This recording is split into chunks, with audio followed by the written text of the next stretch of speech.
right, come on in. With that password, you now have full access to this very fine radio program for the next 3 hours. Not 2, not 3, not 4. Thank you, LeBron. Not 5. No matter how you listen in, Fox Sports Radio, foxsportsradio.com, the iHeartRadio app, Sirius XM Channel 83. Wow. And now, look. We'll do it live. On YouTube. Do it live. I'll write it and we'll do it live. Do it. Thank you, Bill. Just do it. Appreciate it. Say my name. Rob Parker. Say his name. Kelvin Washington. And we are indeed the odd couple on a funky Flashback Friday. Woo!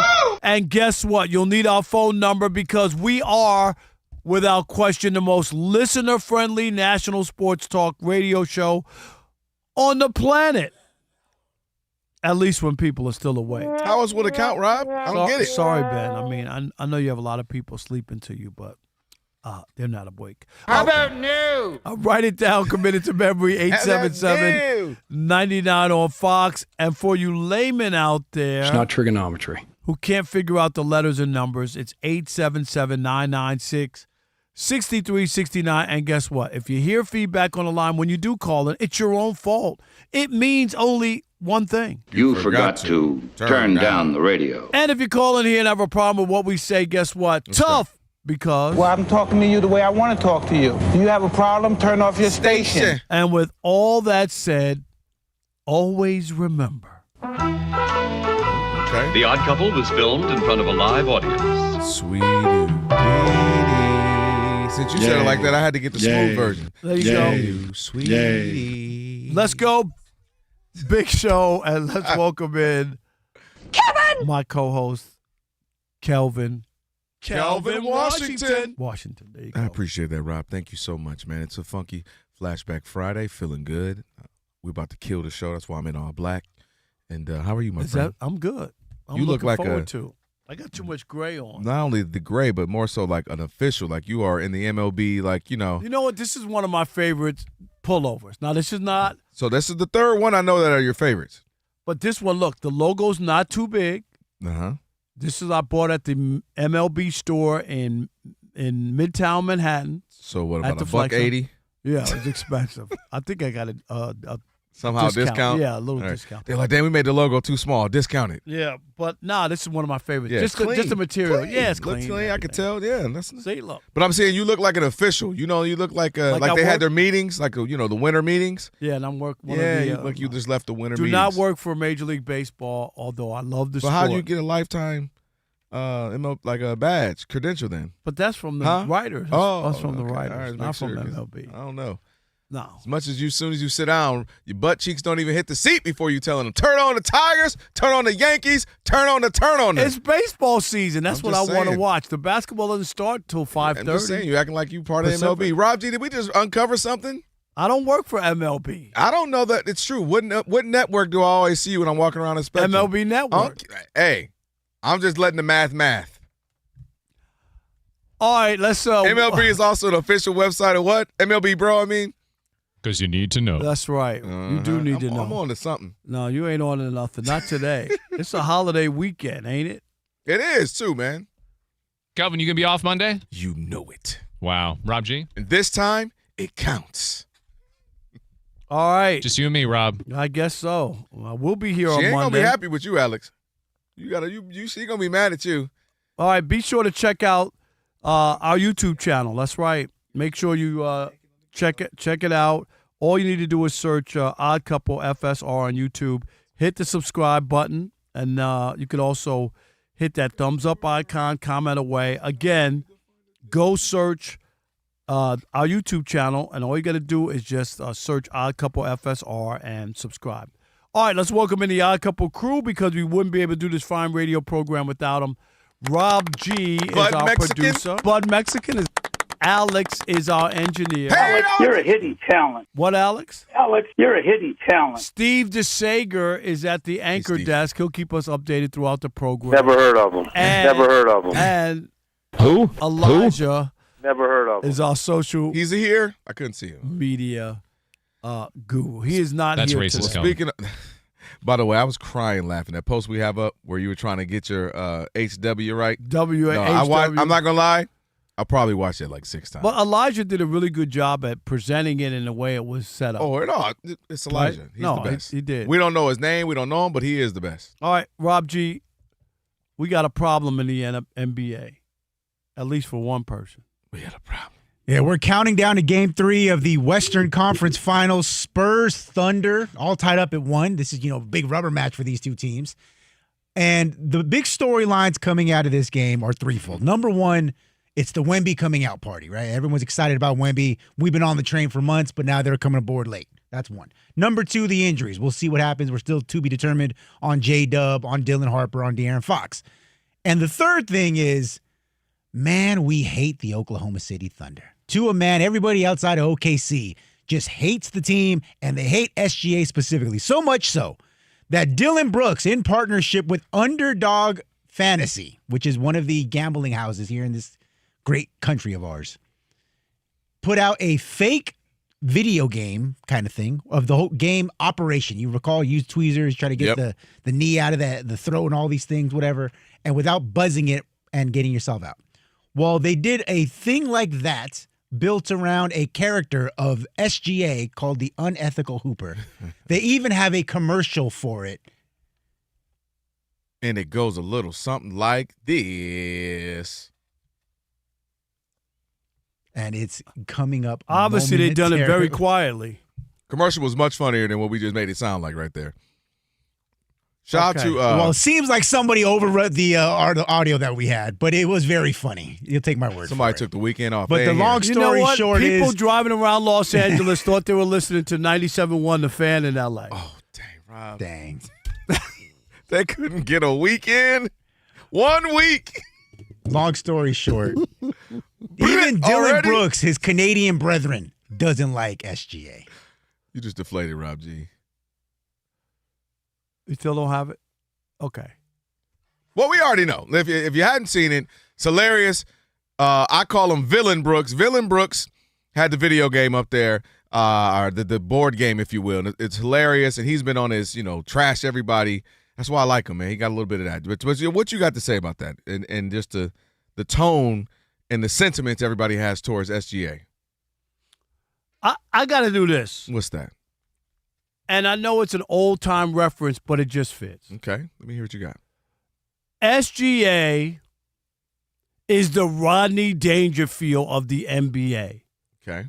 And for people who don't know, a lot of people know know. He used to grab his tie. Hey, I don't get any respect. Tick, didn't he? And you've seen him in a lot of movies, like Rodney Dangerfield. Back to School. Right. You've probably seen that movie or whatever.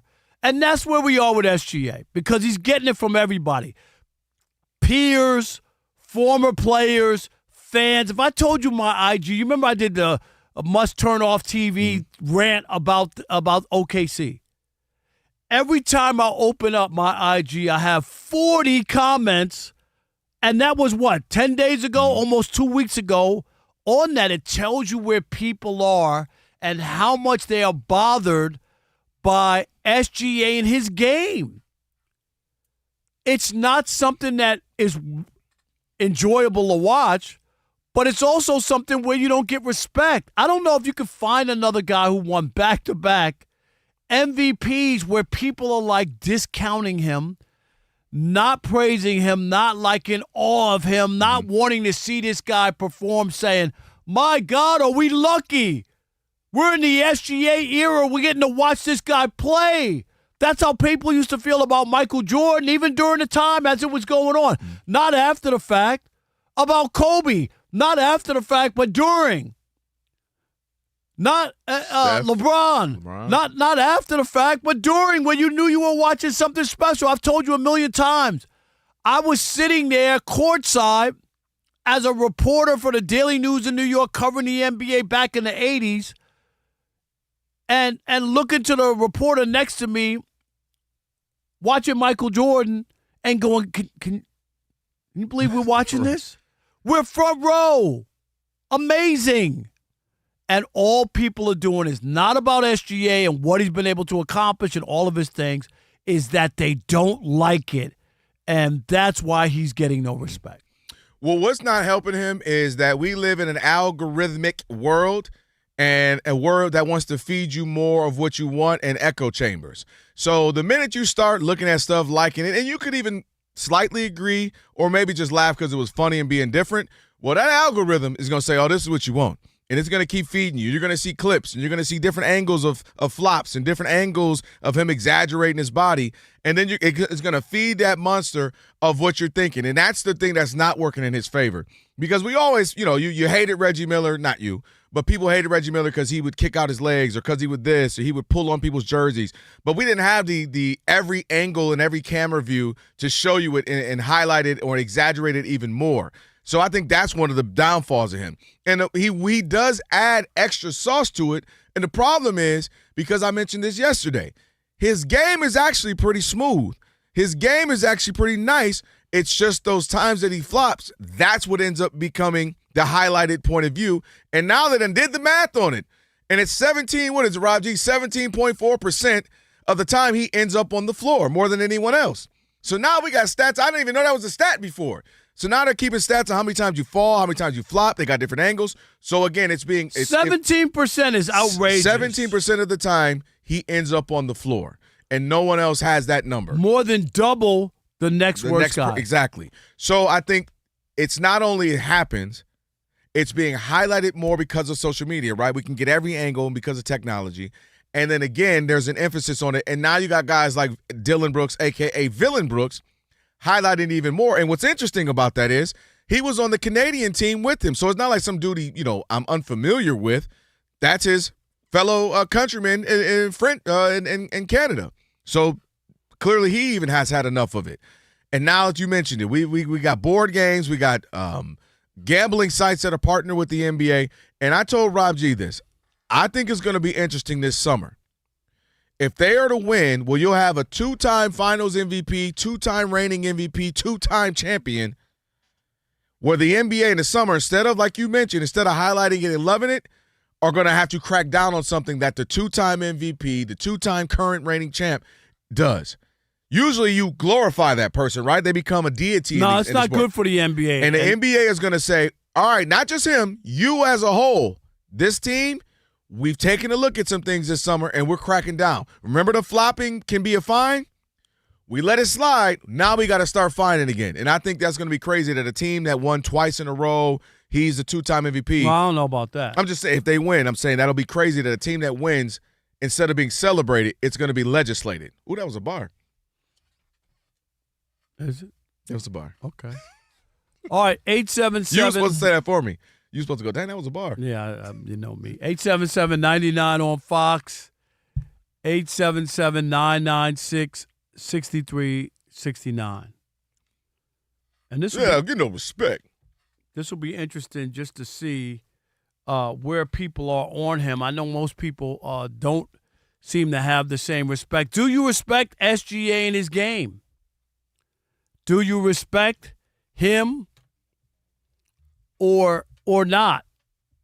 I think he's the Rodney Dangerfield of the NBA. But when you say that, that leads to somebody would think you're saying he should get more respect. Because that was whole Rodney, you saying, they don't get any respect. No, but I'm just saying Rodney was like, right, he didn't get respect. And I'm saying the reason he would say that is he's a 2-time MVP. Yeah. That's the reason. Not that I think he's doing great. I don't think he's doing great. But do you respect him or not? That's what we want to know. 877-99 on Fox. It is the Odd Couple on a funky Flashback Friday. Rob Parker, Kelvin Washington, right here on Fox Sports Radio, where we deliver insight, not noise. Stick and stay. Unless, of course, you don't think he's a 2-time in the US of A. Rodney Dangerfield was probably like 30, and we thought he was 75. All right, check it out. For those of you that are thinking about what's next for you professionally, whether you're looking to move up, switch fields, or finally finish that degree, University of Maryland Global Campus has your back. So explore more than 135 degrees and certificates to arm you with the skills for today's job market, affordable online, and built for working adults. UMGC offers programs that help you build lasting skills in leadership, communication, critical thinking, and more. Apply by June 1st and save with no application fee. So go to umgc.edu.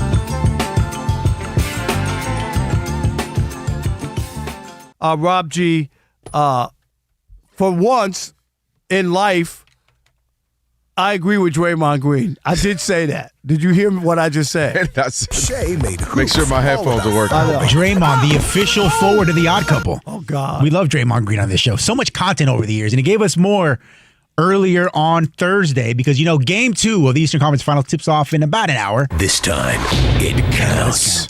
Cavs at the Knicks. Knicks up 1-0. And the reason they're up 1-0 is because they had that incredible comeback in the last 8 minutes, down 22 How about points. collapse? They came back. They go on to win the game. And in the fourth quarter of Game 1, this is a real stat, with James Harden as the closest defender, the New York Knicks scored 24 points, including 9 straight possessions with him as the solo defender.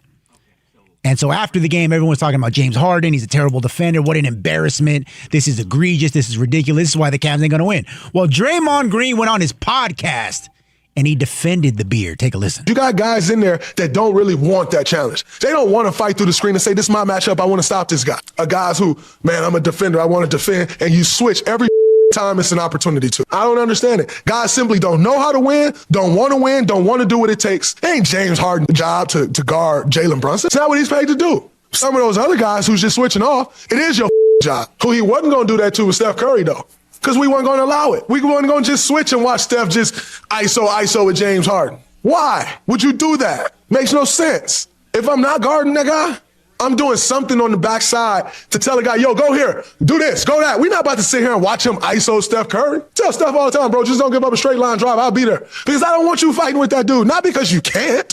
Because why do I want you doing that? Makes no sense for you to do that. Not just about to sit there and watch him line up one of your best offensive players.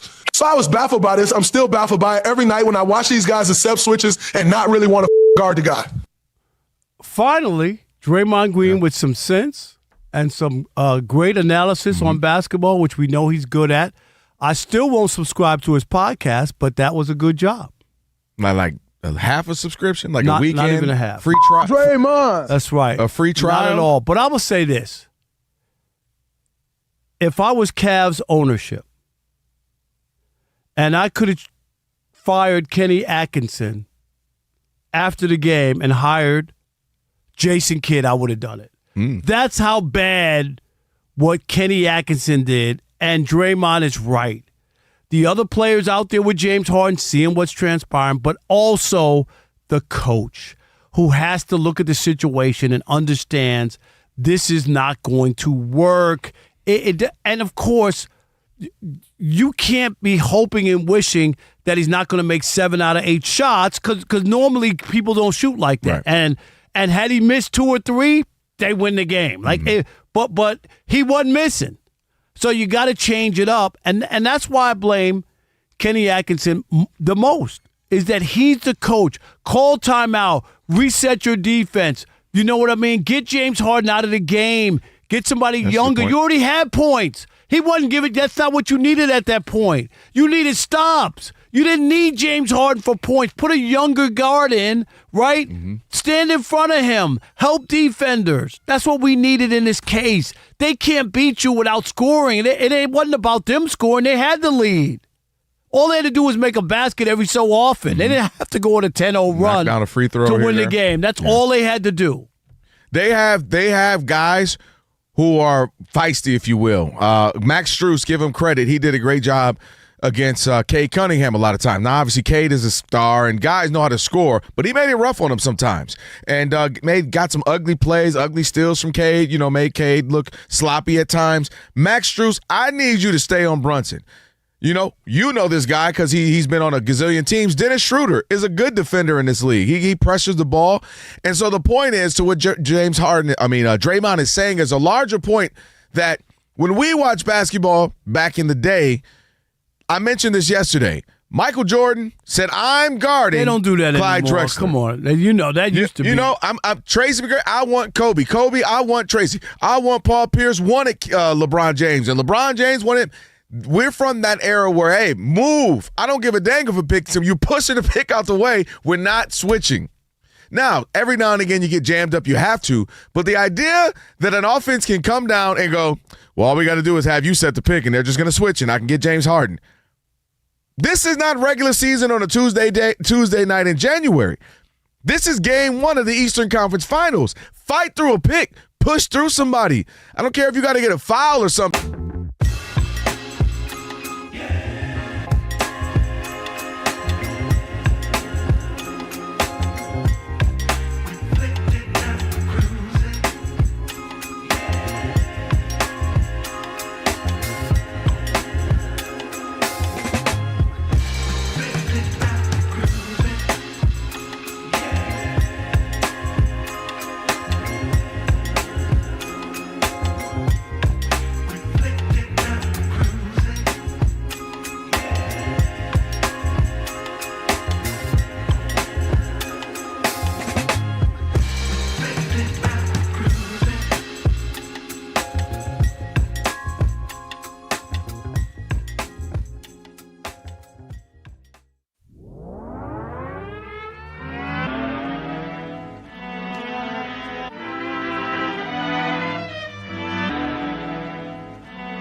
Fox Sports Radio.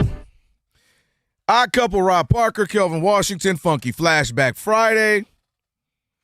Shekel City and Tie Rack Play of the Day coming up towards the bottom of this hour, towards the end of the hour. And also a University of Maryland Global Campus. You can choose from more than 65 graduate online degrees and certificates, including our MBA, now with 10 specializations. No application fee through June 1st. Visit umgc.edu.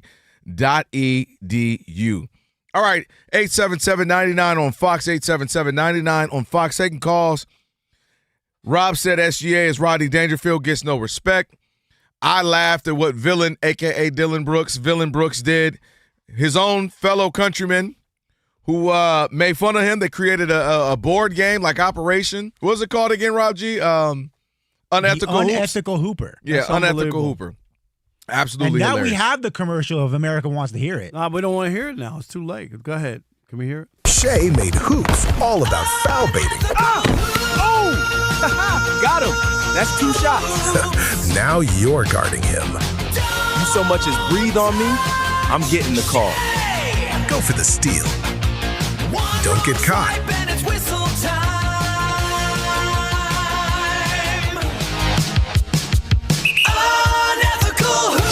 Download Underdog now to get yours. Only 100 made. Unethical Hoops is Unethical crazy. Hoops. And Unbelievable. I know James Harden is sent somewhere like, whew, thank God we wasn't AI and like this when I was really doing my thing, because he would have got an Unethical Hoops 12 years ago. All right, let's take some calls. 877-99 on Fox. Who we got? All right, Fred in Maryland. You're on the Odd Couple Fox Sports Radio. What's up, Fred?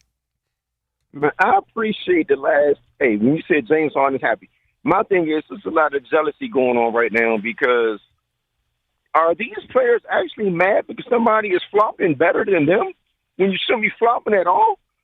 I saw Karl Anthony Towns go to the cup last night.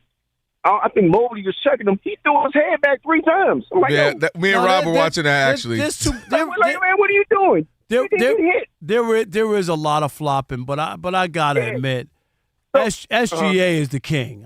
He is the king, and we just get the number 17% of the time. Come on. One real quick, Rob. Yep. He's not getting calls in the playoffs, and they're still winning, but a lot of other teams are flopping. So he's not getting calls. He won two MVPs. It's just a lot of people. It's just not. It's for the eye as far as basketball. You could say all you want about the other people. I'm telling you, for a guy who's won back-to-back MVPs, yes, you can. Yes, you can. He didn't start it. Well, he's mastered it. He's mastered it to a point that nobody cares. Nobody cares about his MVPs. Nobody cares. They don't respect it. I care about it because I love his game. All right. Everybody, you got to appreciate his game, but at the same time, I don't know. Appreciate what? Going to the foul line? Nobody wants to see that. His game is. I hate that the flops. I hate that the flops is taking coverage. I agree, because that's what I'm talking about. Because his game is smooth as heck. The mid range, but the that's step what backs, people don't see. Slithers to the hole. That's what people don't see. And but that's the problem with where we are right now. I was telling you, is because that stuff gets promoted more. Like it was LeBron. No, people can see it. People call him LeFlop, right? So LeBron got that. He was LeFlop. Luka gets some of that LaFlop smoke. Flo in Brooklyn. You're on the Odd Couple Fox Sports Radio. Hoops. What's up, Flo? I've been trying to get on the show since Moby Dick was a guppy. Oh, man. I love it, Flo. I love it. But let me get to my spot. I just want to say I like SGA game. I don't mind it. However, he learned from LeBron James when he was doing on the Heat, James Harden when he was doing on the Rockets. So he learned it from somewhere. You can't blame him for mastering it. Like you said, he's the king, Rob. He's the king. He is. That's all I'm saying. Like, I get it, and the officials got to be making the calls. If they stop calling it, would that change his game or make it? But I'm talking about from the masses.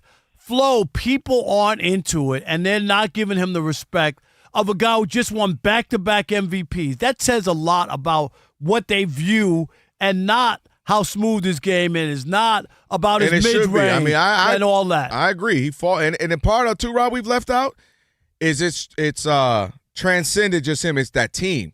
Rob G, I told you earlier, there's a play that's floating around when Harrison Barnes, he like grabbed Isaiah Joe just a little bit. Man, he went flying like Ricky got shot in the back in Boys in the Hood. So it's kind of permeating that whole team a little bit. I think that's why people as a whole, Rob, over the team too. Myron in Arlington, Texas, you're on the Odd Couple Fox Sports Radio. What's up, Myron? Hey, what's up, guys? How are you? I just want to say I'm doing good, man. I just want to say I appreciate the call. I appreciate you guys every night. On my way to work, I listen to you guys. Calling in for the SGA bit. Yep. I think that it's going to be short-lived. I don't take anything away from the guy. I just think that the rule changes will catch up to him the same way that they caught up to Harden. Harden's no longer the same superhero he was before the rule changes. And I also think that OKC has some bigger things to worry about come cap space, hitting the apron, and the development of what San Antonio is becoming. I hope that if the Spurs can knock him out. Let's squeeze one more in real quick. We do have one more. Andrew in South Carolina. You're on the Odd Couple Fox Sports Radio. What's up, Andrew? Hey, how y'all doing? I'm a long-time listener, first-time caller. Thank you. Appreciate we it, man. love that. How long you been listening to the show? At least 5 or 6 years. Wow. Appreciate that. Love it. No doubt. Yes, sir.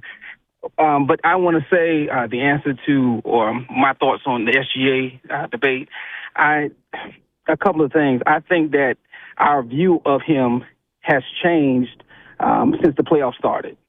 I think he came, going into the playoffs, he's a great player. I think he does have great skill, but all the flopping just has changed our view of him. And I have considered if the playoffs was counted in the MVP voting, I don't believe he would have won 2 consecutive MVPs, especially after seeing what we've seen this year in the playoffs. But again, I think he's a great skill player. Yeah, I get his point, Robert. I think this is, me and you talked about this well before the playoffs started. I think this has been permeating, this has been growing before the playoffs. So I think if you don't like him and his style, you didn't like his style 2, 3, 4 months ago. I don't think this just happened because of playoffs. I think people have been slowly becoming over it as the months had gone by. All right, appreciate it. Raji, what you got? Yes, real quick before we get to Steve DeSager. Topps, the card company. Yep. Just posted during this segment. Here's a great tweet. Just pulled Shea Gilgeous-Alexander's 1-of-1 gold logo man autograph card has surfaced on Gold & Co. So this is a big deal if you're a card collector.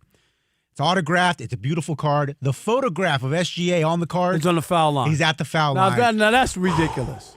Is it a real card? It's a real card that's very valuable. But that says a lot. Seriously, like him on the foul line is what your 1-of-1 card that's signed by SGA is him standing at the free throw line. And worse than that, I heard that SGA started his own trading card company. You said Topps? Rob. His is called Flops. I knew it.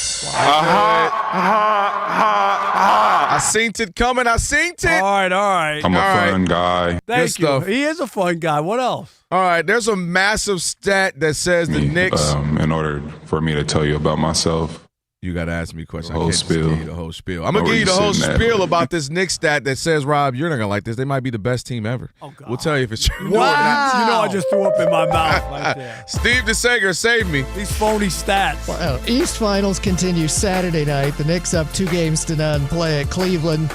They've won, 19 in a row? Do we even have to keep playing games? No. Okay. Nope. All right, apparently not. West Finals just for our entertainment only. Coming up in about an hour, Oklahoma City at San Antonio. Series tied at 1. Still waiting word on Dylan Harper. Game time decision for the Spurs with the hip injury. De'Aaron Fox to the Spurs. Missed first couple of games with a sore ankle. Game time decision. Jalen Williams, OKC, likely out with the hamstring injury. 3 WNBA games tonight. And in a half an hour, NHL Game 2 of the West Final after Colorado was beaten at home in the opener. Vegas at Colorado again, and Avs defenseman Cale Makar is still out with an upper body injury. The East Final continues Saturday. Siwoo Kim shot a second-round 60 at the Byron Nelson. He leads by 5 strokes over another South Korean, Sun Jae-im, who shot 61 today. Scotty Scheffler is tied for second place. The UFL Spring Football regular season ends a week from Sunday. Fox TV with a game tonight, DC at Orlando. A reminder, the Indy 500 is this Sunday on Fox TV. The French Open starts this Sunday, and Cristiano Ronaldo is number 1 again on the Forbes new list of highest paid athletes. That's 4 straight years he tops the list. Major League Baseball, Houston was up 4-0 in the 6th. Astros won 4-2 at the Cubs, who've lost 6 in a row. St. Louis at Cincinnati rained out. They'll have a doubleheader on Saturday. Cleveland has won 6 in a row. It is scoreless at Philadelphia, bottom of the 4th inning. Garrett Cole at Yankee Stadium, starting pitcher, season debut after Tommy John surgery. He missed all of last season. Rays at Yankees, scoreless in the top of the 2nd. Cole allowed a leadoff hit. He's allowed a couple of walks so far. He had a key pickoff in the 1st inning, though. Also in progress, it's Red Sox 4-1 over the Twins, top of the 2nd. Red Sox shortstop Trevor Story had sports hernia surgery. Back to you. Thank you, Steve. Odd Couple, Rob Parker, Kelvin Washington, on a Funky Flashback Friday. And by the way, for over 40 years, Tire Rack's been helping customers find the right tires for how, for what, and for where they drive. Ship fast and free, backed by free road hazard protection. With convenient installation options like mobile tire installation, TireRack.com. It is the way tire buying should be. Nice catch there by Aaron Judge out there. Did you say Aaron? Yeah, I did. I got distracted. I thought he was showing me something real like a home run or something. He just showed me a normal routine fly out. Alex, put your headphones on. Look to the TV. I should have known, Alex. I'm sitting here trying to do his show. He's like, looky. I'm like, what? Somebody hit a grand slam? Just a normal pop out. It wasn't a normal. He got a tissue for me? Man, he caught it in his stomach. That's how easy it was.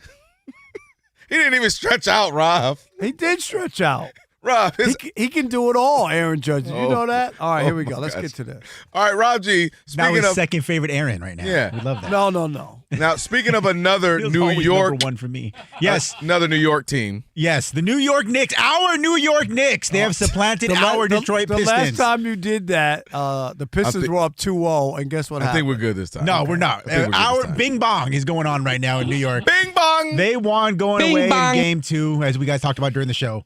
And they have now won 9 straight games here in these playoffs. Their only, downfall to all this was they had to come back epically in Game 1, but they did it. The New York Knicks, at least statistically, I'll let you guys read them off, looking like and on par with some of the greatest teams in NBA history. That's how dominant these Knicks have been. I ain't buying it. And I said they were the best team in the East a couple weeks ago. And I know they're good. I have them picking, beating the Cavs. We'll still have to wait and see. But they're not historically great, Rob. Like, this team they're good. They're taking care of business. They're playing. And you can kind of see the culmination of a few years together, building, learning, going through bumps and bruises, and it's paying off so far for them. But they're not historically great. Like, nothing, like we've had some other Eastern Conference teams, let alone the whole NBA, but Eastern Conference teams that have been better, right? You studied. Or not studied, covered some of those Pistons early, 2003, 4, 5, 6. They're not better than them. They're not. They're not better than They're not better than the Heatles were. I don't think they're better than the 08 to 2010 Celtics. Like, and that's not even mentioned in the 80s and the Celtics in the 80s and all that stuff. I'm not even gonna go that far back.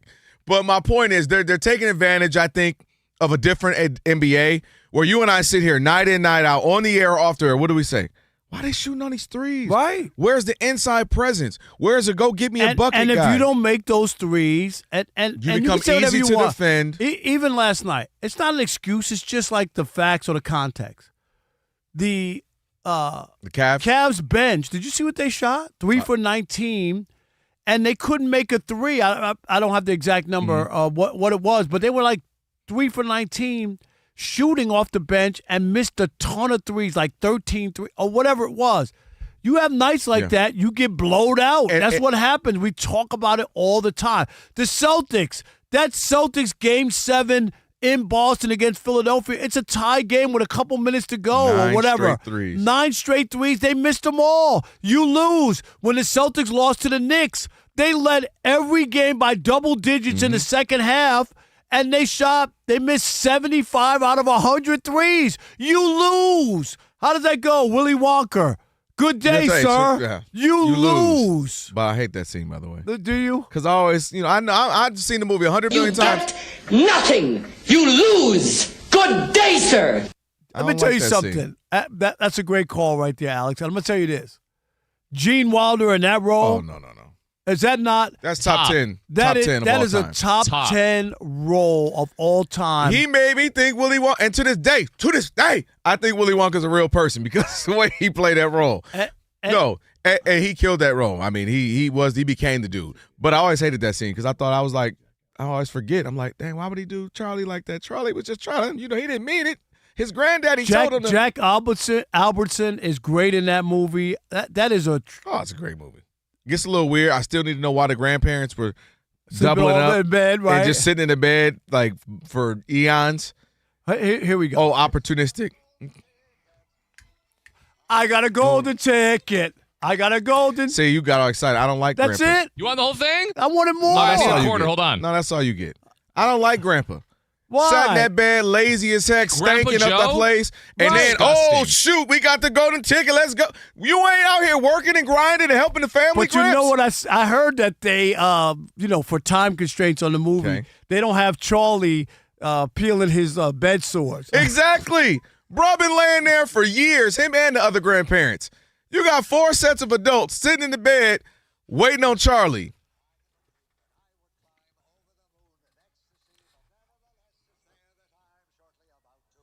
Because I've got a golden ticket. I got a golden ticket.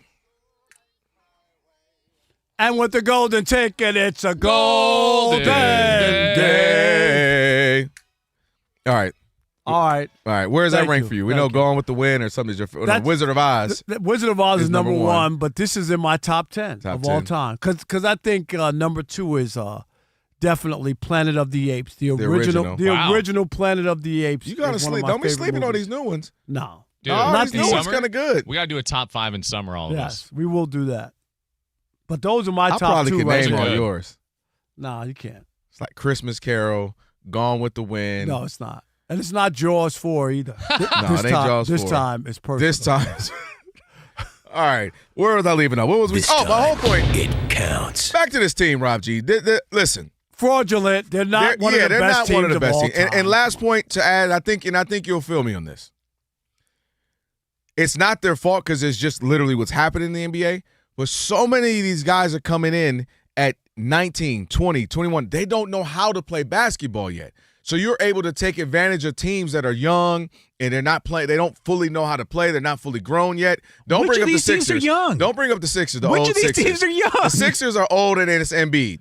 Okay, don't do that. The fact that our New York Knicks. Oh, here we go. Okay, have the best point differential through 12 games in playoff history. All right. Yeah, but they had a couple of 25 outliers. points better than Steph and KD. 41 points better than the Showtime Lakers. 54 points better than those frauds. You can scream it all you want. 57 points better than Shaq and Kobe. You don't believe a single team that you just named. I've been a fan of Mikal Bridges and Karl Anthony Towns. For 2 hours and that's 32 minutes. For like 16 minutes now. Me, Jason Smith, holding it down. No. Listen, for them, great. I got them going to the finals, and then we'll pick once we get there.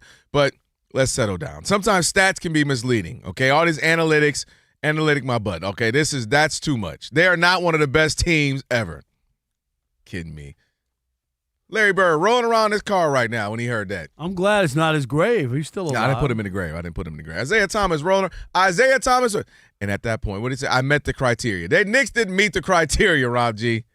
All right, on the way, Shekel City Tie Rack Player of the Day, plus a little game show we'll do here for a moment. We'll do that next. It's The Odd Couple on a Golden Ticket Friday. Because I got a golden ticket. Da-da-da-da-da-da. I got a golden ticket.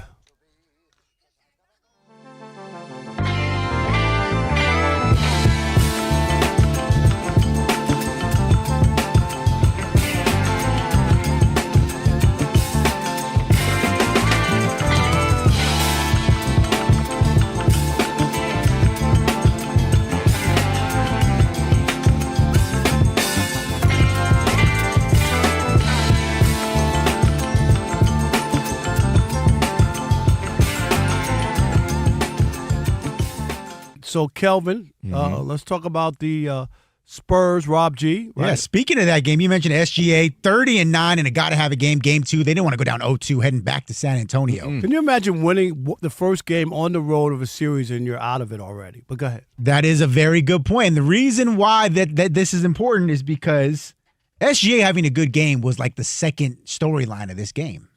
The big storyline to come out of it was the injuries, unfortunately. Oklahoma City, Jalen Williams, they're all NBA forward. Missed most of the season with injuries with his hand and his wrist and hamstring. Missed all of the Lakers series. Looks like he aggravated that injury again. He's going to be day-to-day moving forward. And then for the San Antonio Spurs, who were riding high after going up 1-0, Victor Wembanyama living up to his song here on The Odd Couple. De'Aaron Fox has already been out with the high ankle sprain. And now they just lost their rookie sensation, Dylan Harper, to, they're calling it an adductor injury. All the regular people are calling it another hamstring strain.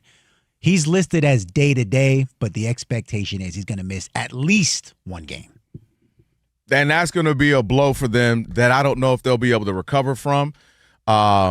Specifically what it does for Castle. Or are you sure that they won't be able to recover? Well, I already picked the Thunder to win. Okay. Because specifically with Castle, he's got 20 turnovers in 2 games. It is not his fault in the sense that he's not a point guard, and De'Aaron Fox was, would normally handle the ball a lot of those possessions. And then also now you lose Harper, who have obviously been playing out of his mind his whole rookie year. I think he finished 3rd in the voting. Had a very good game 1 as well. And so to lose him, you don't have De'Aaron Fox. That puts so much pressure on Castle to distribute the ball, and that's not what he does. He defends well. He gets in the paint, and obviously he's kind of a tone setter for them personality-wise.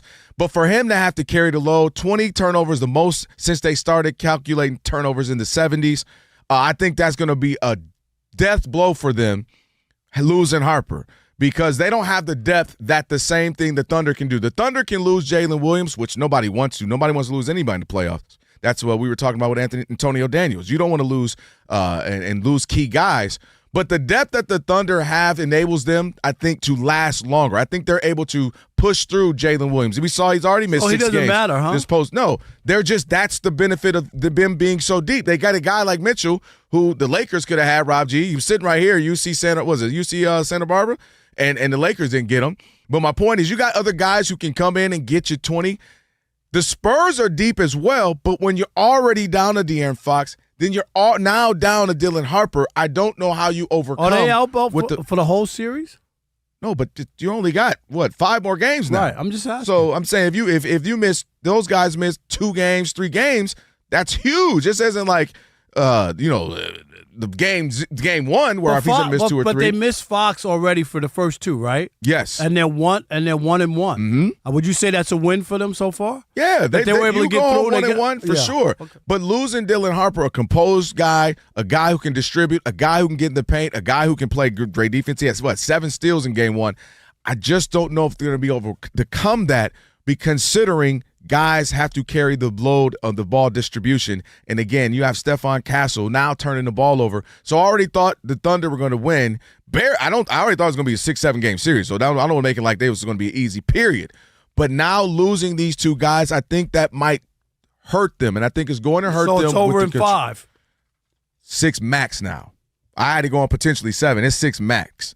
I don't know how. So what's changed if it's 6 or 7? Like you're saying Max, they lost. I'm saying because 2 guys the guards, what the Thunder do I get that, but I'm saying if you picked 6 or so it's only because 1 I'm game saying difference? I was shaking in my boots with that selection. I get your question. I was shaking in the boots. I'm just saying, it doesn't change that I much. said that when the confetti was coming down last year, and we obviously did our show. I said, man, I just don't see the Thunder. I don't who can beat the Thunder. Then we get into this season, the Spurs beat them up, and I'm like, ooh, we had plenty of conversations throughout the season.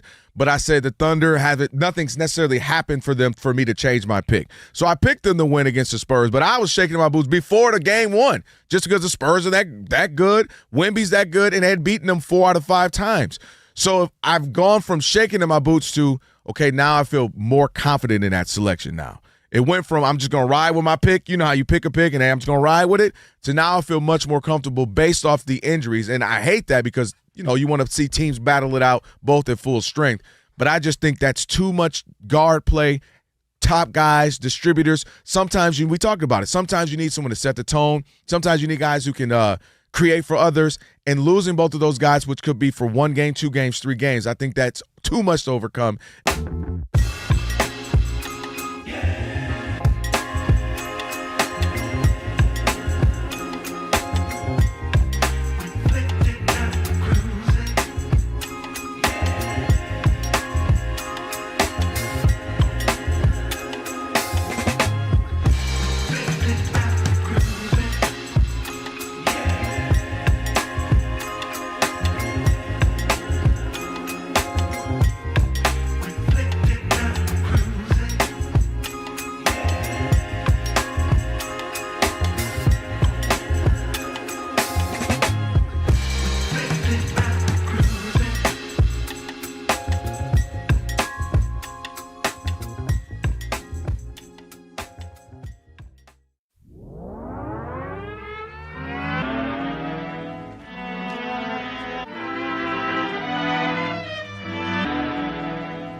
You get nothing. You lose. Good day, sir.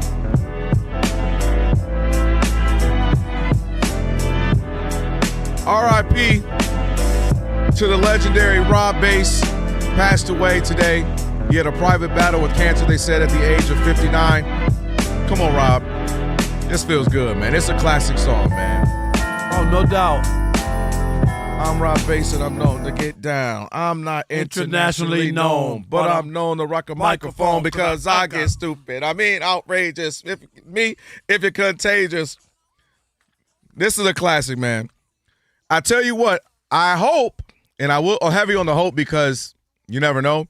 I hope Rob Bass's estate owns this song because you know how that goes sometimes. People buy it. Because that's one of those songs, movies, commercials, sitcoms. Again, what you said makes sense. People be out here without money, and they sell their stuff. Yeah, like people, they catch you at the downtime. Right, where they'll come to somebody like him, and this is all just talking because it happens all the time in the business. They'll say, "Hey, here's $2 million," and you like, I can't turn $2 million up front. You sell your rights to your song, and this then song that's it. is banging. And the greatest example that I hate how it happens because when I tell y'all the song, and you're gonna be like, "Dog, it's worth so much."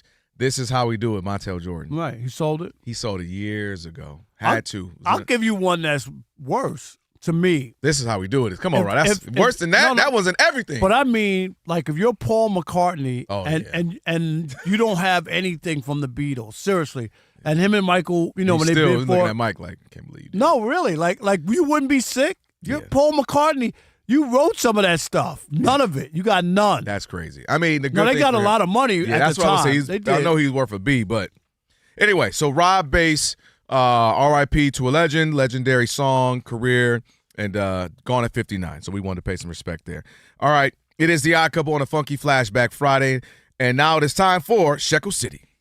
Welcome to Shekel City, the home base for Rob Parker's daily picks against the spread. Did I do that? Did I do that? I did. How'd you do? Did I do that? I did do that, and it's Did not I good. do that? You get nothing.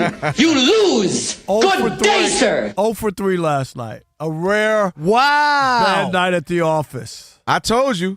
Once you told, I said it's going to be 1 for 2 or 0 for 3. Once you gave him yesterday. All right, here we go. It's a bounce back Friday. Elijah, where we're starting. I got no restarting. 0 for 3, but I'm 142 and 111. 31 games over 500. So I'm still in a good spot. Let's go. Best bet, Spurs -1.5. They host the Thunder in San Antonio. Everyone knows it's Wemby. I love it. Yankees minus 1.5. Garrett Cole making his season debut against the Rays at Yankee Stadium. Yankees minus 1.5 runs. What you got the Dodgers? I know you picked them. No, I didn't. I actually picked the Braves minus 1.5. They're taking on the Washington Nationals. So the Braves minus 1.5, the Yankees minus 1.5, and Wemby and the Spurs minus 1.5. Everyone knows it's Wemby. All right. And remember, Kelvin. What's that? I'm not telling you who to bet on. I'm telling you who I bet on. All right, let's get to your tie-wreck play of the day. Brunson killing clock. Defended by Mobley at midcourt. Crossover to the foul line. Ball fake. Steps in the lane and hits a left-hand floater to put the icing on the cake in Game 2. Knicks by 18 with 1:20 to go. Big win for them. Knicks Radio on the call. Your tie-rack play of the day there, brought to you by TireRack.com. For over 40 years, Tire Rack's been helping customers find the right tires for how, for what, and for where they drive. Ship fast and free, backed by free road hazard protection. With convenient installation options like mobile tire installation, TireRack.com, it is the way tire buying should be. And if you could watch the Dodgers and the Brewers. Okay, we'll be looking Brewers have the ugliest uniforms on. I thought it was the Dodgers. From here, look 2 seconds. Look at that. What is that? Wisco? Yeah, Wisco is. Come on, man. Really? That's the Brewers? You should have picked the Dodgers big today. They ain't gonna let nobody with them jerseys They win. got the ugly, and they look like a softball team. It That's looked what more looks like Crisco, I thought it said. Look at that. Yeah, instead of Wisco. Yeah. All right. Just had to say. If they strap a Rob Parker Hall of Fame patch on there, though, it would look nice. Let me tell you, it would be the best looking jersey he's ever seen. Now, wait a minute. If it was the Baseball Hall of Fame, then it's okay. Now let's just that one specifically. All right. Okay.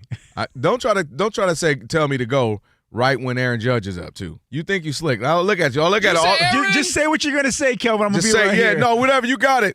Every time we look up, man, he grounds out. I know. Kelvin, I'm looking at you, but I'm listening. He's struggling. He's struggling. He's on the struggle bus. By the way, all baseball players are struggling. By the way, the reason I say that, I just said it to you off air. You said something about what did you say?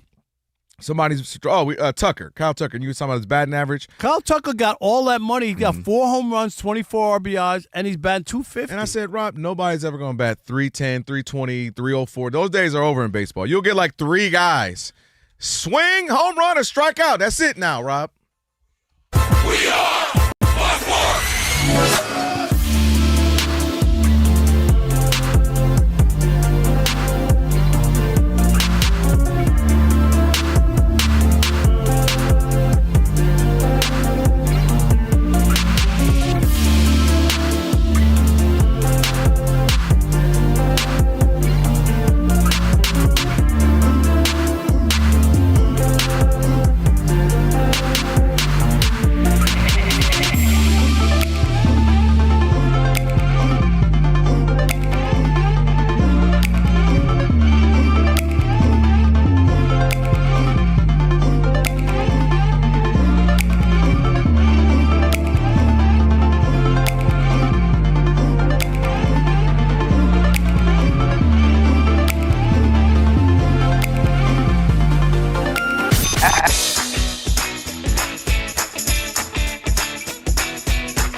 Odd Couple. You know what time it is. It's your boys. Let's get it.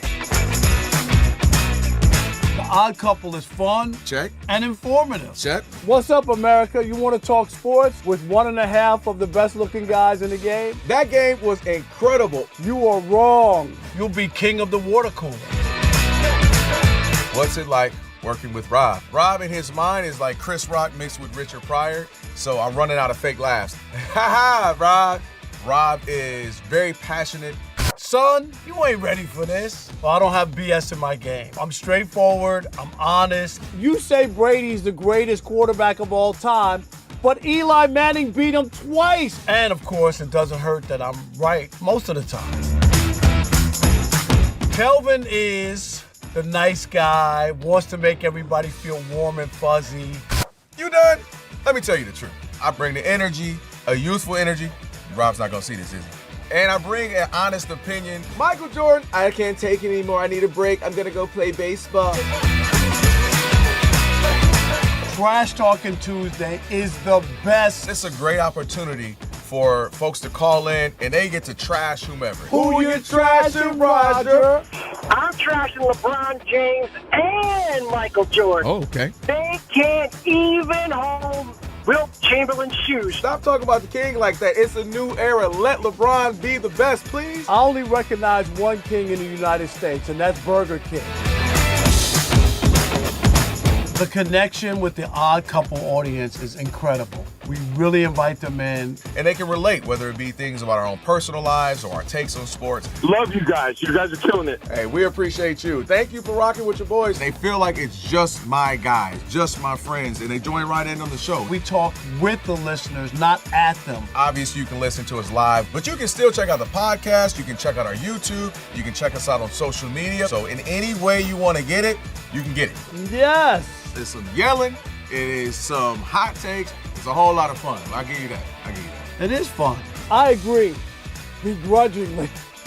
The Odd Couple. Sports talk that's too good and too fun.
Cleared to play for the Spurs tonight. De'Aaron Fox after the sore ankle. Dylan Harper after the adductor injury in just over half an hour. Tip-off in San Antonio. Game 3 of the NBA's West Final. Spurs host Oklahoma City. Series tied at 1. The East Finals continue Saturday night. 3 WNBA games tonight. And getting underway in a few minutes, NHL Game 2 of the West Final. Vegas took the opener. They're at Colorado again. Avs star defenseman Cale Makar still out with an upper body injury. Siwoo Kim shot a second-round 60 at the Byron Nelson to lead by 5 strokes. To Major League Baseball, the Cleveland Guardians have won 6 in a row. Tonight they are scoreless in the top of the 6th at Philadelphia, having to face Christopher Sanchez, who's thrown over 35 straight scoreless innings. The Yankees and Garrett Cole are scoreless with the Rays. Top of the 4th. I'm Steve DeSager.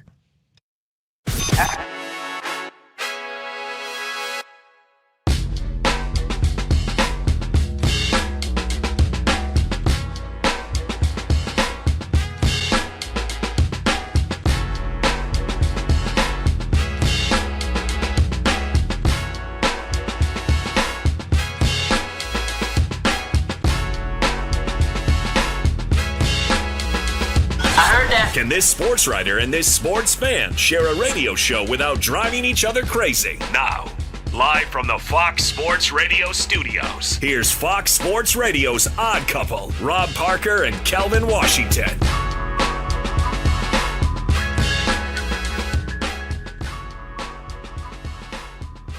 Our number two. Here on a Funky Flashback Friday, Rob Parker, Kelvin Washington. here on Fox Sports Radio. And guess what? You could be listening to the show, but you could also watch it. That's right. Wow. Just search our YouTube channel. Just search Odd Couple FSR on YouTube. And then you can hit that subscribe button, and then you'll be locked in. That's right. To watch us every night, which will be a cool thing. Again, go check out our YouTube channel and watch us live right now. Just search Odd Couple FSR and subscribe. Oh, I didn't even know we had a Jay Crawford tonight. My God, my man. I texted with him earlier. I work with a lot of people on television for a long time. Mm-hmm. He's one of my favorite people. I told you he tied all my ties. Jay Crawford, who, of course, was the moderator for First Take. That's what you remember, don't you? Was he Cold Pizza? He was Cold Pizza back to then. I worked with him back then. He's at KYC, WKYC, of course, NBC affiliate in Cleveland, and the host of the Ultimate Cleveland Sports Show. That's coming up in about 27 minutes. You know what's great about that, Rob, is that I emailed you at like 2 o'clock Pacific, 5 p.m. Eastern, saying that Jay Crawford was be on the show. I didn't see and then I sent out the rundown. I didn't see the before the show started that said Jay Crawford was going to be on Sometimes, Rob, the you show. be setting yourself up for the L. No, I didn't Just see the me. guest list. I did not. I read the notes, but I didn't go. Was it all the way down? I'm talking It was about right at the top, Rob. It's is the usually very low, first thing. first low. All right, so I skipped over that, but I did. So I skipped that. Usually tell like boom, boom, I did. boom, I and then- did see it. I did look at the notes. I thought it was like a dialogue. I didn't know what was going on. All right, Jay Crawford, my man. We love Jay. Jay's dope. We do love. Hey, I'm glad. I'll say this. I've never met him. Obviously, we've had him on a couple times since I've been here on the air. I'm glad to hear he seems as nice and cool as he seems. You know what I mean? Because sometimes you hear you think people, oh man, seems like a nice guy, cool guy. no. Then you meet him, you're like jerk. No. So the best. I'm He's glad the that- best. And I told you he used to tie my ties. I still have ties in my house Don't tell me that, Rob. that Jay Don't Crawford tied back. And you ready, Alex? 2012. The last time I was on First Take. So wait. 12. Are you telling me I've never undone that current date, May 22nd, 2026 of our Lord and Savior, that you don't know how to tie a tie? No, I know how to tie a tie. I can't tie him as well as Okay, he all ties. right. That's all I get that part. I know how to tie a tie since I was Listen, a kid. I got to tie a tie every day, so I Right. get what you're saying. No, Like, but he makes. as long as you can tie it. I know. I know how to tie a tie, but not the knots that he makes. There are the people Windsor who are knots. exquisite. He really, like, I used to be like, I had my knots Mm-hmm. or whatever, and then Jay would have this beautiful knot, and I would say, Jay, can you tie my tie? Okay, I got you. I will definitely give you that. 'Cause I still don't think I'm great. I get the job done, but there are people who are masterful at it. I agree with you on that. All right, what we got from YouTube before we get on our next topic here? YouTubians, the Odd Mob weighing in hot and heavy from hour one. This is my favorite right here. Oh boy. Ripping me. No, Nah, Killing but Giant usually me. says, "Shut up, Kelvin. Let Alex told you. cook. Alex sounds like a rubber chicken." When? Wait, when? I don't know, but you didn't let Alex cook, and he's not happy about I it. was trying to. What did I let him cook about? I have no idea. Just have me out here all Or they were rubbery. mistaking Rob for Alex? No, they're talking Oh, about it sounds Alex like was a trying rubber to say chicken. I something. just thought I was like maybe they're Oh, talking about rubber Rob. chicken. Yeah, I thought maybe. What else we got? KNB says SGA's games is boring, same as Harden back when he was shooting free throws like no tomorrow. Yep. That's why the fans don't watch. The thing that Harden had for his advantage was the assist. You know what I mean? He's a much better passer, and he was doing a little bit more to step back threes. So I think was why we tolerated a little bit more. But that's why I keep saying, Harden, Brunson gets his exaggeration on too. And you got Brunson and Karl-Anthony Towns. Big That's facts. that's probably 2 of the top 5 or 6 in the league with the exaggeration. And then this is a really good one right here. Roots and Bark says, "I'm with Rob," and then CNC Sports Arena replies. It says, "You just agree with everything Rob says, shaking my effing head." Why? And then he responds back, "I've literally made 2 comments on this show in 5 days." Right. So if how's- anybody agrees with Rob, you always agrees with Rob. You always right. Well, What you always try to tell the callers. No, when the they callers, call in, I'm so mad when they don't have spine. Don't buckle. Calling in with scoliosis. You better spine up. You calling in here, you be Rob. Hey, this is for Rob. I just think that And the then I Knicks go, and you don't even know. You right. You right, Rob. Man up. Alex, I just had a question. You and rubber chicken, what does that involve? Yeah, I still didn't get that part. When was the last time you had a rubber chicken? I think it's been a while. Been a while. Yeah. Maybe he was saying because I was so undercooked, I'm rubbery. Okay. No, did you sing? Maybe you were singing? Okay. Rob, can you say that on air? Say that on the air, Rob. Hey, say that on air real quick, Nobody's Rob. listening. No, let's get to this topic. What do you do to the chicken, Rob? Say it during the break, and we'll put it in for the podcast listeners. Yeah, we'll just put it in there. By the way, me to retire Robleski, way sooner than I want. does Robleski starting pitcher for the Dodgers right now, Justin Robleski, does he got a little Timothy Chalalalame in him right now? You see that? Thank you, Roger. He got a He little, looks just like him. Yeah, a little Timothy He does. He Chalalalame. pitches like him, too. Down 4-0, bases loaded. I was going bottom to of say, the first. right. Goodness Golly. gracious. He ain't going to be MLB Bro of the Week. We're about 20 minutes away. We are. Game 3, the tip-off. If you missed Steve DeSager's update, injuries here. J-Dub, Jalen Williams, OKC out, hamstring injury. But for the San Antonio Spurs, De'Aaron Fox and Dylan Harper are available. Oh, boy. Wow. We'll see how much they play, but that's a big reason why Spurs are 1.5-point home favorites. First time in 33 playoff games. I saw that number. That the Wow. Thunders have been, the Thunder, no S, have been underdogs in the postseason. 33. Dang. But coming into this game, of course, we mentioned everybody's talking about Wemby because everybody knows it's Wemby. Everyone knows it's. Everyone knows it's Wemby. And the Athletic did a nice deep dive into the Wemby experience and how him coming of age here in this series has really changed the calculus of the NBA. They surveyed execs across the league saying, how do you combat this man? Because he is starting to realize his full potential. With one anonymous Western Conference executive saying, quote, he's a problem from inside half court, and there's no one like that. At least when Shaq was playing, he was human in the sense that you only needed 3 centers to bang with him. You got 18 fouls to work with. Maybe one was skilled, the other 2 just hold him up while the other guys get rest. But there's no archetype like Wembanyama, no player ever. It's a problem, and it's going to be a problem for 15 years. And I think they're going to need John Connor to come back from the future or have to wait. If you watch the Terminator joints, it's going to have to be somebody right now, Rob, who is a freshman, sophomore in high school, some guy who, because we're starting to see things trend, right? And we're seeing taller guys, 6'10", 6'11", 7 foot, 7'1". They're starting to shoot threes. They're stretch out. You saw Mara for University of Michigan. Obviously, they're national champs. 7'3", dunking, shooting threes, mobile, can pass. I think you're going to start to see more of that, and it's a part of it is Porzingis a few years back. Now you got the Wemby where you're starting to see guys. You got Bol as well, where guys are 7'3", 4, 5, and they're mobile. They can shoot. So I don't think there's a guy that's a singular person that's a stopper right now. But what I do think, Rob, what's going to start happening is the same thing that happened with Shaq, the same thing that happened to Michael Jordan, and the same thing that happened at times to LeBron. What I think you're going to start seeing, Rob, is you saw Hartenstein this past game. He was on him 47 of the main plays defensively, and he played them. And then obviously social media shows us the pictures and highlights of him pulling on him, holding on him. I think Wemby, for all the greatness he wants, and I want to be the MVP. I'm mad SGA got it. I'm Defensive Player of the Year. I'm the best in the world. Well, what's going to come with that is I think you're going to start seeing guys designate a guy to go in there and body him up, bang him up, similarly to Shaq, but it won't be like Shaq. Shaq's 385 pounds. But I think the mold of that type of player is going to start coming in. You're going to start seeing the people grow these guys almost like a lab to stop him. He's only 22. And I think teams, and they're going to start finding these 7'3", 7'4" guys who can play like him, maybe not as good, so that they can bang with him, be like him, and try to be a stopper. But currently there's not a singular person.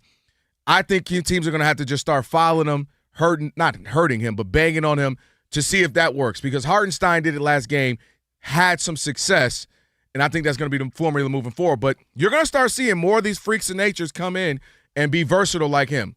You're going to start seeing more and more of that in the next 5, 6, 7 years. They're already coming, if you see them in high school, 6'10", 7th graders, 6'9", 5th graders. But they're not 7'5". I told this is the biggest overreaction to anybody. And you know I'm on the Wemby camp and how talented he is. So I'm not dissing Wemby as a player. Coming into this series, he had 4 postseason games with under 20 points. So it's not like he scored. Now, if you told me he scored 41 every night and grabbed 20, now maybe I'll buy into the idea.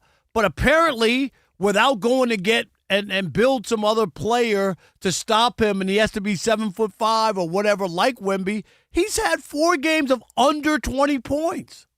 Okay, so He can be beaten. Am I missing something? The Spurs win every game that Wemby's played in? Like it's just not that big. I get it, the overreaction. You see that game. That's a historic game. And I get it. When you start talking about only him and Will Chamberlain did something, that's special. Even Will Chamberlain. What's the knock on Will Chamberlain? He didn't win enough. They changed the rules of the game. Did he win enough? No. People said, are you kidding me? With a dominating guy like that, he didn't win more championships? Thank God he showed up to the Lakers to win, right? Will Chamberlain did not win enough, and he was that dominant figure. And I'm not saying that Wemby won't win his share, but where are you going to get all of these guys supposedly to stop Wemby? And every team is going to, well, you know, it's going to. They're making them in the lab. The way we're going to construct our team now from here on out is all about to stop. Really? Where are you going to get all those people? Oh, yeah, Steph, you can't play anymore. We got to get rid of you because you can't stop Wemby. Come on. You're going to figure something out like you talked about, playing physical, get somebody on there to just make him earn everything. That's all you can do with a guy of that ilk is not make it easy for him. Make him have to work for it. Make him feel it every time. You know what I mean? Like that's all you really can do.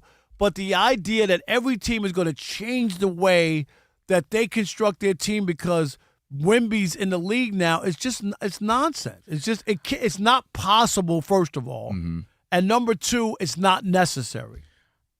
I disagree with the second one more so the first. I get the first. I mean, I'm not him. A bunch of Wembys aren't growing on trees. Right, where you going to get that to counter him? I do think we're about 15 years away from seeing a Shaq didn't win every year surge. either. The Pistons beat Shaq, and they didn't have anybody close to him. But I do think the second part you were saying, you know, you don't necessarily have to change what you do. I think teams are going to start to do it because he's 22, Rob. And sometimes you see the storm coming, right? You can see it down the way. You can forecast that storm coming. Yeah, but what I'm saying is there's not going to be enough pieces for everybody to change their team to stop Wemby. But that's what I'm talking about. I get what you're saying. But so maybe, first of all, there's only going to, be 6 teams a year that kind of have a legitimate shot. But if you're, let's get an example.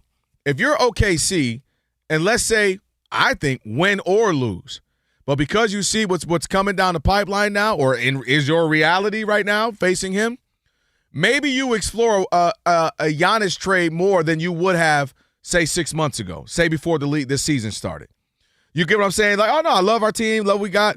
Now you might start looking at, I need a strong, physical, another big guy if I'm going to be competing against Wemby for the next few years while we're trying to make this, this run that we have with SGA and this team. I think you start to look at some teams that are going to look for other options because he's 22, and this might be and should be the worst version of him. Like, he should only be getting better for the next 10, 12 years. So I think it does spook you a little bit. Better than what? I'm not, and I'm being dead serious with you.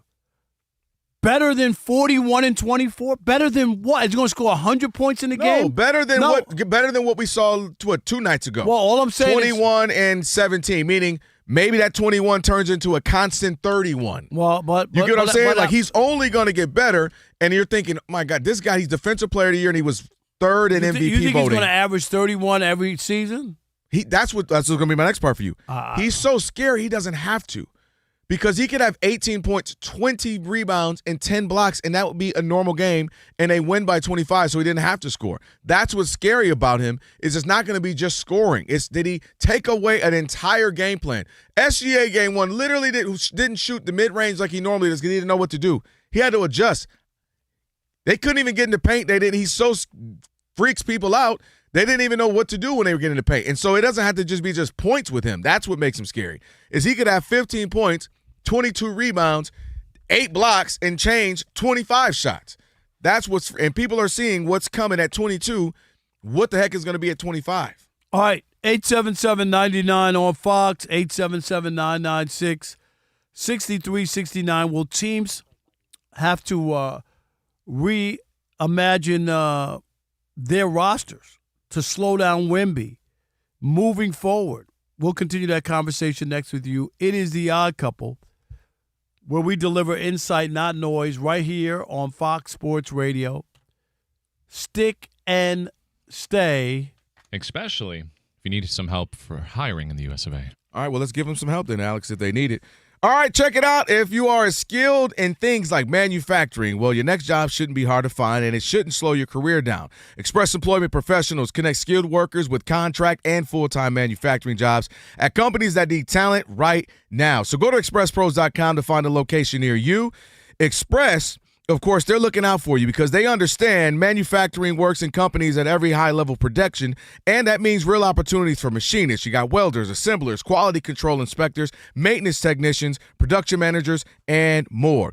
And when you turn to Express Employment Professionals for your job search, you're working with the staffing leader in manufacturing backed by global resources with local teams who know the industry and the employers in your community. So whether you're looking to build your skills, take the next step in your career, or find a new opportunity in manufacturing, Express is ready to help connect you where you are needed most. The online job search can be frustrating, a black hole for applications, so call your local Express office to put people back in the hiring process. Visit expresspros.com to find your local Express Employment Professionals office today.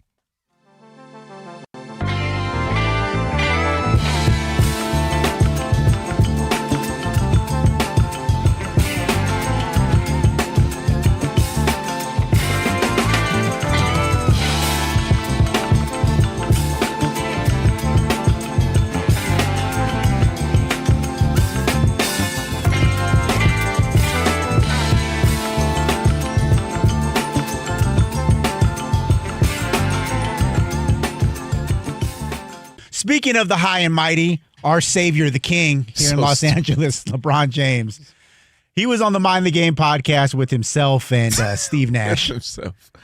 And they were discussing, whether or not he's going to come back next season. He's going to retire. He's going to come to L.A. Maybe he'll go somewhere else. And LeBron James laid out his timeline for the offseason. Take a listen. I'm still in the moment of just taking my time and saying I haven't even really thought about it too much. Obviously, I understand that I'm a free agent and I can control my own destiny. If being here with this with this franchise for the foreseeable future, or if it's going somewhere else. But I think at some point up until up in June, late June, as July roll around, free agency starts to gets going, and as July rolling, maybe into August, we start to kind of get a feel of, what my future may look like. If it's continuing to play the game that I love, which I know I can still give so much to the game and play at a high level, or if it's not. He has the right to do that. We talked about this with Aaron Rodgers. My thing used to be with the Pittsburgh Steelers, not Aaron. Aaron, if he's telling you, hey, I don't know, I'm trying to figure this out, I'm trying to, figure out my life, that's his right. That's his prerogative. What were you going to do, Pittsburgh? Same thing with the Lakers for me, Rob. He's earned that if he wants to do that, if he wants to wait. I don't think the Lakers should wait. I don't think any team should wait right now, in the sense that you're trying to build your roster to compete with either the Cavs or the Knicks potentially, but more importantly, probably the Thunder and the Spurs. And you're trying to build your team up to compete and be ready to rock and roll next year and moving forward. So sitting there and wait, he said between late June and August, that's like a month and a half. I can't be held hostage a month and a half. Is he coming? Is he not? Wait. He said another needed 2 weeks, because you're going to miss guys. You're going to miss trade opportunities. You're going to miss, free agents. You're going to miss different things. And I just think it's not wise to do so when you're trying to build a roster that can compete with the best teams in the league. So if I'm the Lakers, I would say, hey, again, love to have you back. Here's a price. Here's a timeline. Not saying you have to do this exact date, but if you can work around here, for them, if it's, hey, first, mid-June, late June, we would love, great. We'll have our draft coming up. We got some free agents. This is the price and this is the timeline for us that works. We'd love to have you back. I think that's fair.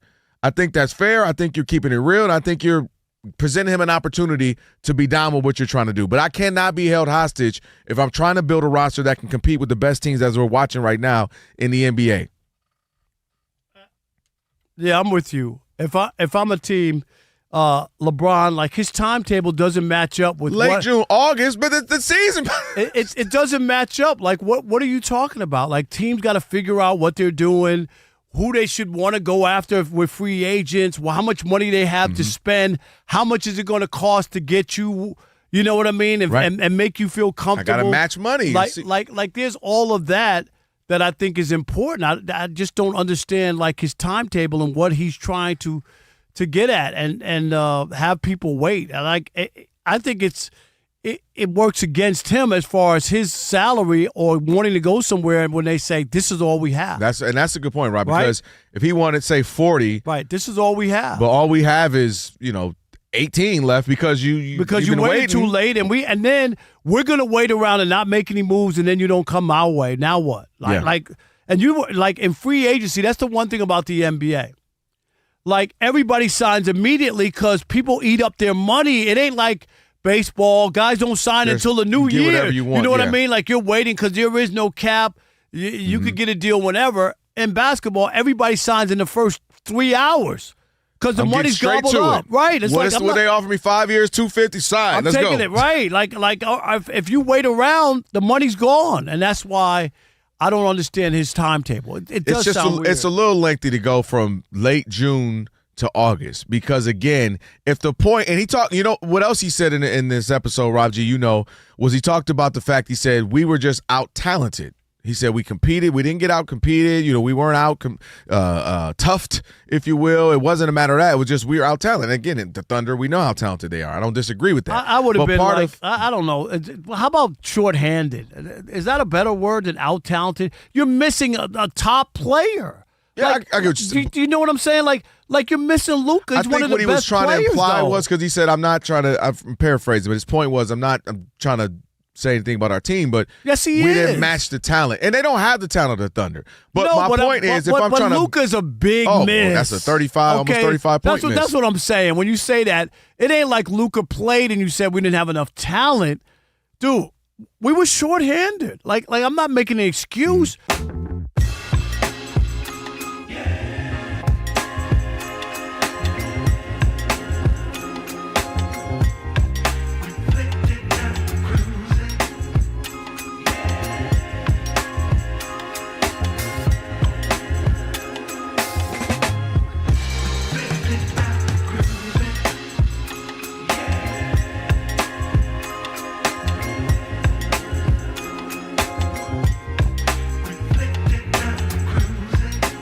Fox Sports Radio, Odd Couple.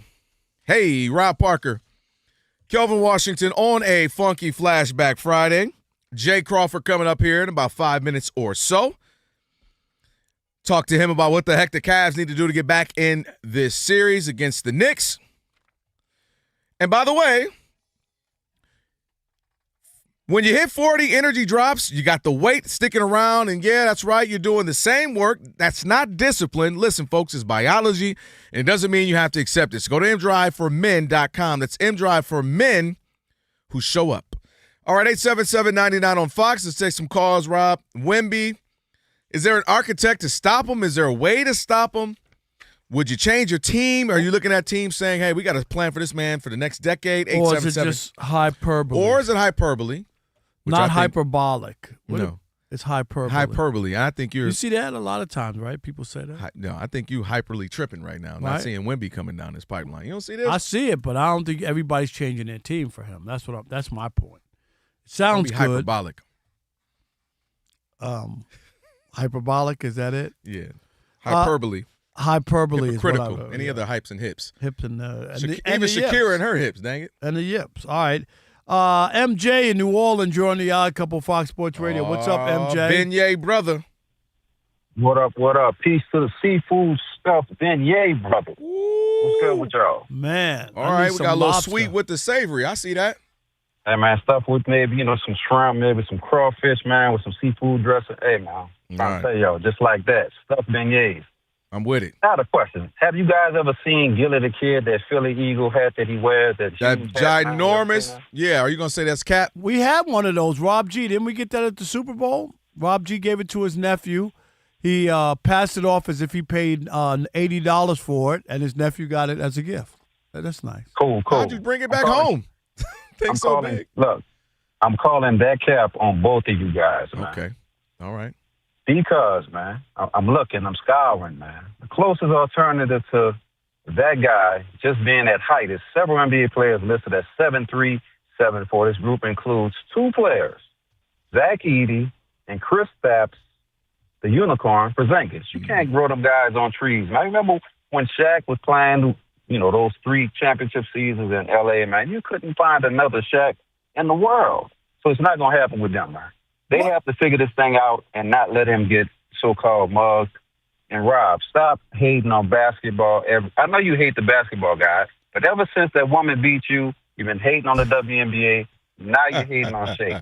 Stop the hating. No way, no how. We got to blame Nancy Lieberman for this? Nancy Lieberman is not the cause that I don't want to watch women's basketball. And if you want to watch it, I'm happy for you. If you want to buy tickets and take it to, I'm happy for you. No, but can I buy extra? No, I'm not coming. I'm buying 4 tickets. I'd rather take your wife. I'm not coming. I'm buying 5 tickets. I'm coming. You know I can get them. You know I got them. You know I can. You know what I'm saying? Yeah, I know. You had 4 tickets, right? You put them on your windshield when you came out of the store. There were 8 tickets. I knew you were gonna say that. So come on, man. You coming? I'm not coming. I'm not interested in women's basketball. It has nothing to do with. See, you don't love the game. No, I'm not interested. I love the game. No, I like money making Mitch. I don't like the way that game is played. Is that fair? What, buckets? Fundamental? No. Crossovers? Threes? Not the game that I love.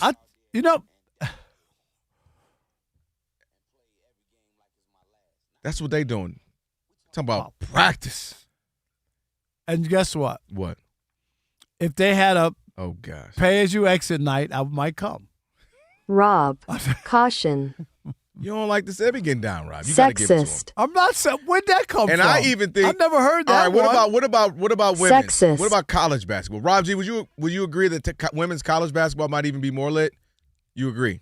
Rob G, how many WNBA games have you taken your family Rob, I to? don't go to games. Yeah, no, actually, that's it costs too much money. Rob G, I am disappointed. So if you got 4 free tickets to go, would you go? If I set it up, you coming? All right, sure. Yeah, he would come. Alex, would you go see the WNBA?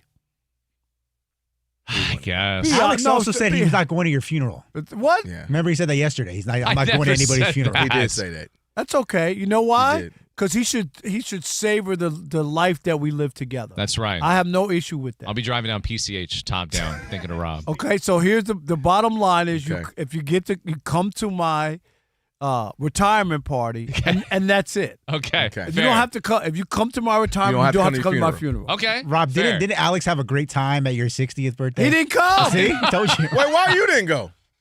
Alex don't go places. He don't He's go like, nah, anywhere. I ain't Alex, going. why don't you go places? I found a ticket for $39. You did. I said, Alex, here Spirit it is. Airline. It was but here's the funny thing. Right, I Rob actually G, $39. I was like, Alex. And Rob G. can't And Rob picture G you. had a great time. We had Rob a great G's like, you could sleep on my floor. It was all nice. We'll Alex, set up. I visually can't picture you like pulling up in Vegas, or pulling up at the thing. What is that? You gotta I don't come. know. You gotta come to New York for the retirement. For that, party. I will, Rob. Okay, let's get these last 2 here. I don't even know who we still have. What, Kelvin? No, because I need you. Wait till we get off the air. Boy, All right. I'm going to let you have it. Steve in Wichita, you're on the Odd Couple Fox Sports Radio. What's up, Steve? Steve saved you, Alex. Hey, man, y'all are talking about Wemby and Wilt, and I actually think, that's not a bad comparison. No, that is the real comparison. It is. Yeah, and I think that Giannis figuring out a way to send. They got draft picks this year. Yeah. They got dudes who can play in the NBA on the bench. They need to get. Giannis. Yeah, that's a real conversation that they're having. Bill Russell. He needs to be Bill Russell. Ooh. And all he's got to do is be Bill Russell. Who and Oklahoma City's going to be fine. This is Steve from Wichita. Steve, all right. I ain't mad at Steve. Thanks, Steve. Appreciate you. Giannis just turning into a defensive stopper, like don't worry about scoring. The Thunder got that? That's interesting right there, Steve. All right, appreciate that.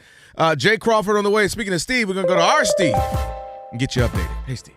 Hello, guys. The NBA this past hour announced the all-defensive first and second teams for this past season. Victor Wembanyama of the Spurs, a unanimous first-team selection. Chet Holmgren and Detroit's Asar Thompson, also first-teamers. By the way, Amen Thompson of Houston just missed out on the second team in the vote, as did Spurs' Stephon Castle, just missed. Second-teamers do include Cason Wallace of Oklahoma City, Scotty Barnes of Toronto. The other two first-team all-defensive performers, Rudy Gobert, Minnesota, Derek White of Boston. Wait a minute, Steve. Is that a complete report? You left out Luka, Austin Reeves, and LeBron. They're not on the list? Don't do that. Draymond Green's not on the list Draymond either. Well, thank you. That made my list. Game 3 of the West Finals starting up shortly with Oklahoma City at San Antonio. Spurs took Game 1 in double overtime. Series now tied at 1. De'Aaron Fox of the Spurs is available. He missed the first couple of games after a sore ankle. Dylan Harper of San Antonio was also a game-time decision. He's available after a hip injury, but Jalen Williams of OKC is out with a hamstring injury. The East Finals continue Saturday night. In the NHL playoffs right now, it's Game 2 of the West Final. Vegas scoreless mid-first period at Colorado. Vegas took the opener of the best-of-7. At the Byron Nelson, Siwoo Kim shot a second-round 60, leads by 5 strokes over another South Korean, Sun Jae-im, who shot 61 today. Scotty Scheffler is tied for second place. A reminder, the Indy 500 is this Sunday on Fox TV. To Major League Baseball, St. Louis at Cincinnati rained out. They'll have a doubleheader tomorrow. Houston was up 4-0 at the Cubs in the 6th inning, 4-2 the final. Cubs have lost 6 in a row. Cleveland has won 6 straight, but they're scoreless in the bottom of the 8th at Philadelphia because Christopher Sanchez is the Phil starter tonight, nearing 40 straight scoreless innings. 8 scoreless tonight with 6 strikeouts, 96 pitches thrown. Yankees lead 1-0 over the Rays in the top of the 6th. Blue Jays are winning 3-1 against Pittsburgh halfway through. It's only 5th inning, 3 errors for the Pirates already. Boston leads Minnesota 6-3 in the bottom of the 5th. Red Sox shortstop Trevor Story had sports hernia surgery. Marlins over the Mets 2-1 in the 6th. That 1 run for the Mets, an early solo shot from Juan Soto. It traveled nearly 450 feet. Brewers got 4 in the 1st, now leading the Dodgers and Justin Robleski 5-0, bottom of the 3rd. Back to you. Steve, thank you. Appreciate it. It's the Odd Couple, Rob and Kelvin, on a Funky Flashback Friday. We are joined now, Jay Crawford, WKYC, NBC Cleveland, host of the Ultimate Cleveland Sports Show, and somebody that I was just told ties the greatest knots on a tie in the history of mankind. Jay already knows. So much so, Jay, that Rob Lee Parker III in the 5th says that he still has some ties that were tied from you back from 2012. 14 years ago. That's probably the highest honor anybody can pay, is to tell you that you tie the greatest knots.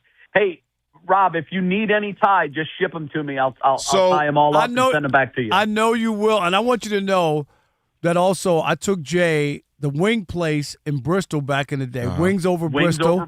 We went there and had wings or whatever. Didn't we have it? It was great. Like I'm going to tell you. It was a great time. And I don't want to reminisce too much, but you're staring off into the distance, so I'm just going to say, Alex, give me a story. But Jay, we had when we worked together. Yeah. I'm serious. We had a good time. Am I right, Jay? Oh, it was fun, man. It was really fun. You better look like when you work with good people, it's almost not like work. It's just you're just hanging out having fun, and that's exactly what we did for a lot of years. Yep. Hey Jay, I'm gonna take you up on that. By the way, I have to wear ties every day. Morning, Kelvin, ship them to me, man. Morning anchor here. My tie game is mid. It's cool. It gets the job done. But I'll tell you one thing: I need to be tied in knots after watching Kenny Atkinson. He can't coach. He should be fired, Jay. That was a fireable offense. You fire people once a week, Jay, Rob. up 22 with 8 minutes to go in an NBA game? Were watching it? What was that? It was dereliction of duty. Timeouts aren't like rollover minutes. They do not carry over, Jay. You can't take them to game 2.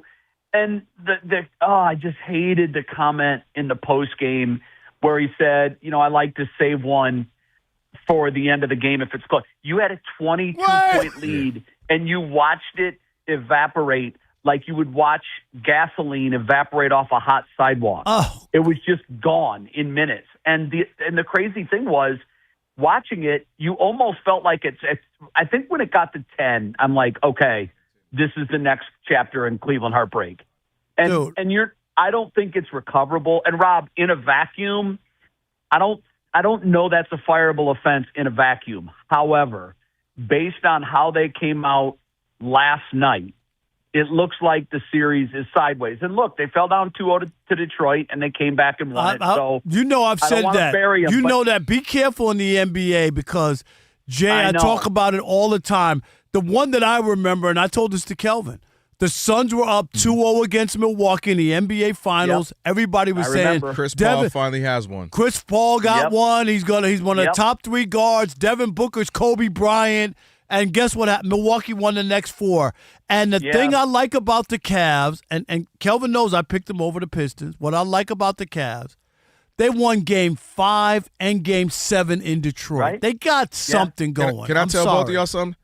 Detroit, and you know I love Detroit. They ain't the Knicks. I told you then. I told him then. And the Knicks have won 9 straight. They're due. They're overdue. I want to go back to something real quick, Jay. Back to Atkinson. What's his need to double down and triple down and act like, like instead of being like, hey, I made a mistake. Yeah. The next day he's like, we're going to do it again, and I'm going to put James Harden. He's one of our better defenders. Nobody in life has ever said James Harden is one of our better defenders. I mean, was he a defense attorney or something? Like what? Why is Kenny Atkinson has this like defiant thing? I think he's supporting his players, and I think that's a theme for him. But guys, when everyone in the room knows that it's red. Don't tell me it's blue. It's red. Everybody in the room sees that it's red. And when he came out, I thought his post-game news conference, I like him because typically he's transparent. Guys, I got to tell you, Rob, I'm a theme head. Right. This Phillies Guardian, Hosey just got gunned at second. Did he? This Phillies Guardians game is unbelievable. Don't get him started, Jay, because then y'all start having a baseball. You already know. I know. Jay and I should have had a baseball show together. We talked about it. I love it. I know you love it too, Rob. Listen, it's a great game. Yeah, but if they lose the series, then Rob, I'm kind of with you, man. I hate to call for a guy's job over something. I mean, but Jay, let me go here though. Let me go here. Last year, I told Kelvin about Tibbs, didn't I? Mm-hmm. They remember Mr. Tibbs. Right? Don't they call me Mr. Tibbs? Call me Mr. Tibbs. But Jay, they beat the Celtics, the defending champs. Everybody thought they were going to the finals, right? They lose the first 2 games at home to Indiana. And after it was over, I was like, if you can't get fired off of that, you can't get fired. And he got fired. And now look where they are. You can't be afraid to make a move once in a while. No, I completely agree with you. I disagreed with you last year when you wanted Tibbs fired. Yep. And I just thought, Rob, I know you like to fire coaches. I do. But you know what? Mike Brown was the right guy for them. And again, they still got to close the deal. Right. And, when you put it this way, the Cavs now have to beat a team that's won 9 games in a row. They have to beat them 4 out of 5. It is a tall order. However, for the first 41 minutes of Game 1, this team can play with the Knicks. Unfortunately, because of what happened in the last 7 and the 5 minutes of overtime, now they've got to be questioning themselves. That's why I say if it goes sideways, I just don't know you can get it back with Kenny at the helm. Yeah. And I don't know what you guys think about Jason Kidd, but he's a name, he's available, and so much of what happens, guys, when you think about it, what happens over the next couple of games in New York could have massive consequences on the Cavaliers. Well, yeah, I'm going to ask you real quick, Jay. I was going to ask you this. If the Cavs lose, what's the feeling around Cleveland with Donovan Mitchell? Well, he says he wants to be here. I believe him, but let's see what happens. If he feels like they lost for reasons other than his own play, I don't know where he's going to go that he thinks he's going to have a better chance to win a championship. Because, quite frankly, I think all of the power's in the West. I think all of this. Right. Oh yeah, right. You can stay in the East where you have a chance, and look what they were able to do. Right. So I don't know how this is going to play out, but Kelvin, to your point, if he leaves, the whole thing could come unraveled. There's talk that maybe they try to bring LeBron back for another run. Oh.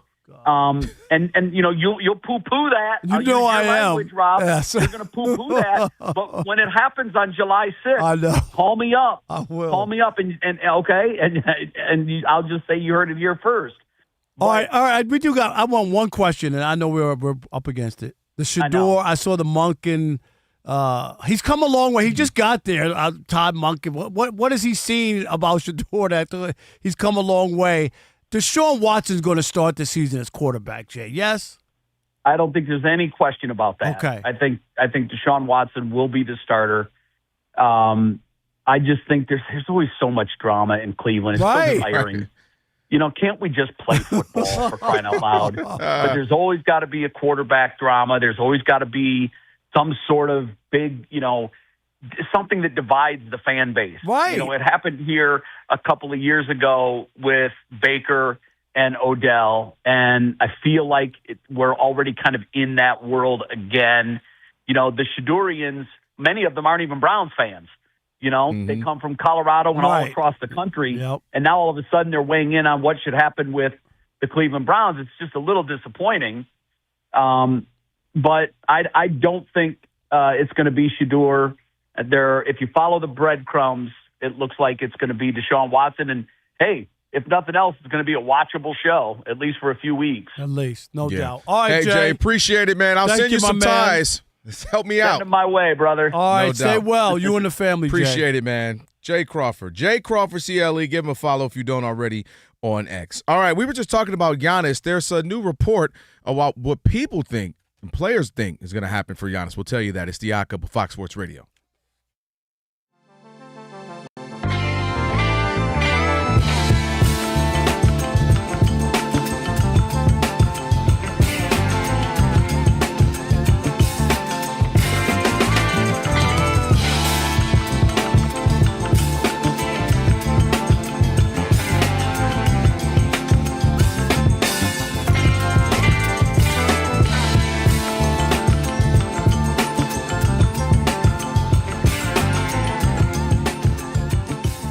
Some people are comparing what could potentially be Wemby and SGA.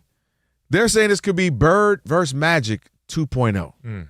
Yeah, big facts. They're talking about this series in the way that we haven't talked about a non-finals matchup in like a decade. Like they're saying this is Harden's Rockets versus KD and Steph's Warriors. This is Steph's Warriors versus KD's Thunder. Like this is Lakers Kings. Heat Celtics. Heat Celtics, and, right? Like this is that kind of matchup where you got one team that's the established champion and the other team that's got what many believe is going to be, when he gets one, he's going to get all of them. He's going to be collecting these rings like he's Thanos and Victor Wembanyama. And so ESPN NBA insider Tim Bontemps surveyed a bunch of anonymous scouts, executives, coaches about this series, keys to the game, that kind of thing. And when they were just talking about the series itself, without getting into the X's and O's, you had one anonymous exec saying this has a chance to go down as one of the best series of the past decade, period. Another coach says this is the NBA Finals. And last but not least, we had an anonymous scout saying this is the start, talking about SGA versus Wembanyama, of another Magic Bird. And I get the sentiment, but wrong. Wrong on several accounts. Let's start with the obvious. The fact that I believe the basketball gods was like, you know what? I'm going to give the NBA a boost. It's struggling. We know what's coming off the 70s. Drugs, this, that. The game wasn't the game. And you get two guys who played in college. Come on. You already starting there, that there's some rivalry. Yeah. Two guys played in college who are both going to be absolutely great. We all knew it. One was already number one pick. He just stayed in college. How you the number one pick and you stayed in college in Bird? And then Magic is the number one pick the next year. So, boom, they come in and they're playing against each other in the NBA. Then you got to lay out the obvious to me to say why this isn't that. You literally had black and white. One black guy, one white guy on different coasts. Literal coast to coast. Boston and L.A. Hollywood versus blue collar. You got Smiling and Showtime versus, grumpy, blue collar in a lunch pail of Larry Bird. I mean, you had everything you could ever dream of in this. Styles of play, like I said, they already have familiarity. Not to mention the fact that they compete for championships, right? When they met the three times, it was for an NBA Finals title. So, to me, it can't be that. However, Laker fan, you'll appreciate this. It, to me, has more of a chance to be Kobe, Tim Duncan, where you all of a sudden have a guy. Oh, that's pretty good.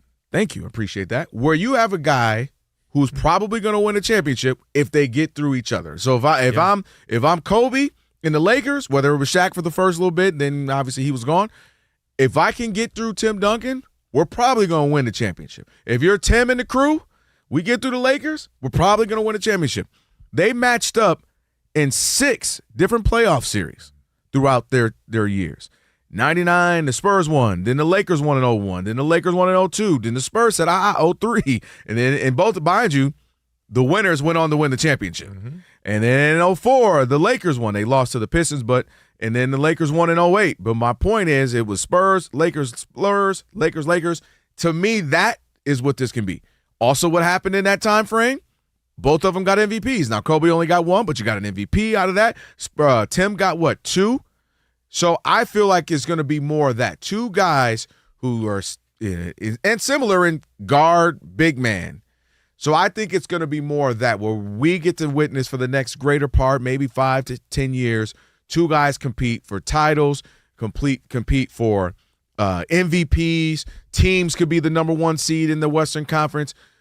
But I think it fits that mold more so than a Magic Bird. I don't think anything will ever be that again because of the magnitude of what it meant, how it raised the stakes in the NBA, how it popularized the game, how it made casual people at the water cooler at work who normally didn't care about the NBA watch it and talk about it. That was something unique. That's why I almost believe it was literally God sent, like, give you something that we'll never see again. This has the potential to be Kobe, Tim Duncan, Lakers, Spurs throughout the late 90s, the 2010 run 2.0. What you think? You made some extremely compelling points that I hadn't even thought about. So, kudos to you. Okay. The one thing you did leave out about Magic and Bird, the time in this country of divisiveness between African Americans and white Americans. That's real. And so it made it easy to pick a side.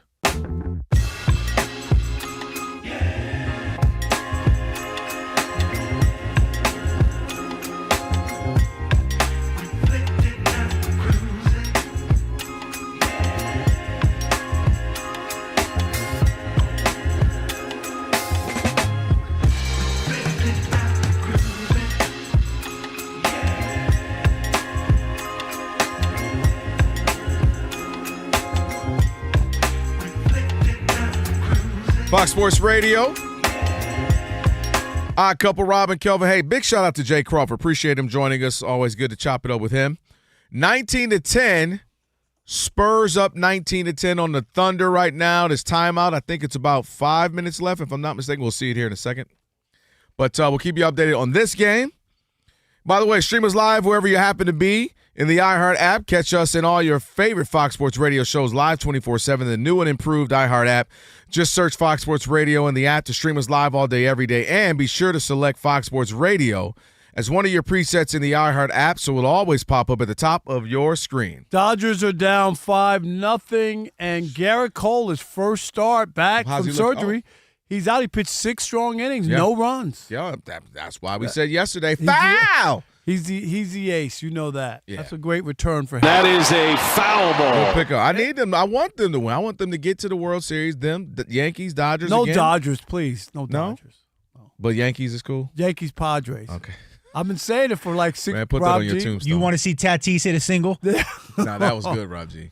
It's so bad. I can't. He doesn't have a home run. He's Tiger Woods. When he got exposed, he lost the mojo. Man. Because it's not like he's not a great baseball player. And obviously he didn't 100% need the juice. But once you get it, he's exposed. He feels seen. He lost you as a fan. He ain't the same. He made the All-Star team. Like it was like last year. So it's not like he fell off all the way. Tiger Woods was still making the cut, but he wasn't winning. All right. I digress. Let's get to Rob G. We brought up Giannis. We had a caller earlier, too, brought up Giannis, is like a lot of people like to call him, but brought up Giannis. That's what a lot of people call him. Oh, God. It's real G's moving silence like lasagna. They ain't listening to Lil Wayne. Nah. Giannis is the thought process. The people presume he's leaving, but not so fast, say players. Yeah, the Athletics surveyed 151 anonymous players this season, and they asked one of the questions, where do you believe Giannis will end up playing next season? And The runaway favorite with 45.5% of the vote, more than double of the next closest team. Back with the Bucks. The Yankees are on. He ain't paying attention to us. I'm paying attention. And what did I say? I've been saying it all along. That haven't I said this to you a million times? Like, if he really wanted to be out of there, he would have been out of there. Mm-hmm. And if they really wanted to move him, they could have moved him. He out, bro. He ain't out. He out. All right, what we got? 10-piece wings.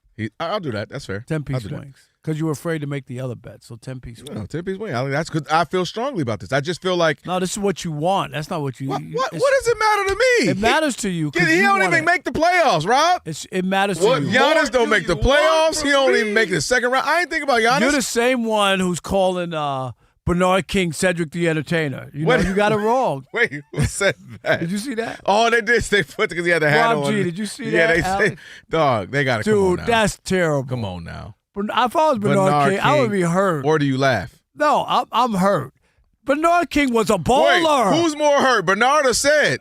Ced might be kind of hurt. Rob G, as a former player, and you're at a basketball game, A, they don't recognize you, and B, you're Cedric the Entertainer? Cedric's never been in shape. Bernard King has been in shape. But that's what I was about to say. Does Bernard use that as all right, I've had enough? Is he about to call Roe? Is he about to call M-Drive? Ozempics? M-Drive.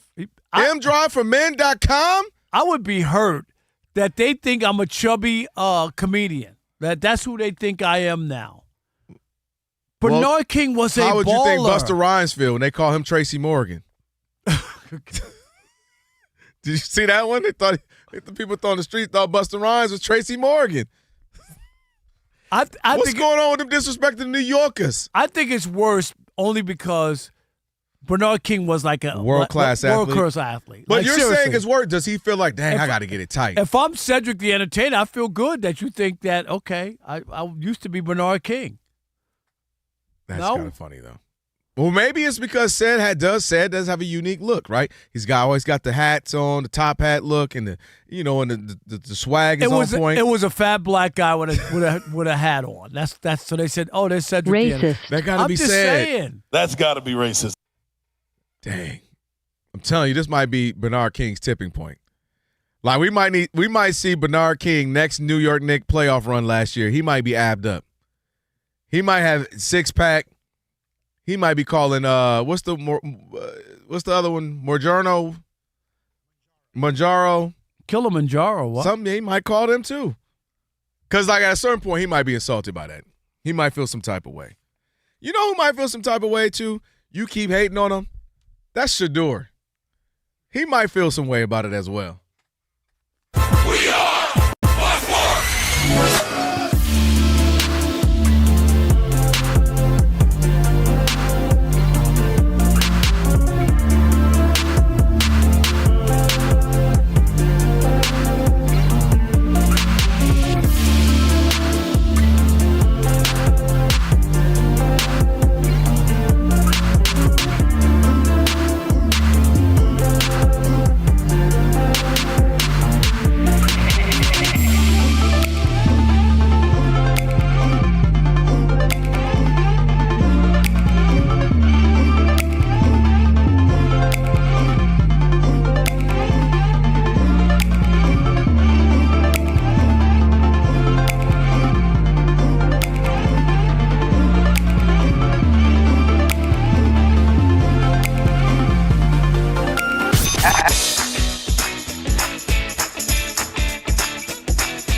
It's the Odd Couple. You know what time it is. It's your boys. Let's get it.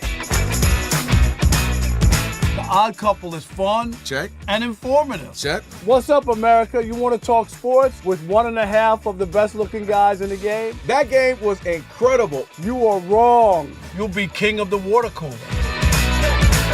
What's it like working with Rob? Rob in his mind is like Chris Rock mixed with Richard Pryor, so I'm running out of fake laughs.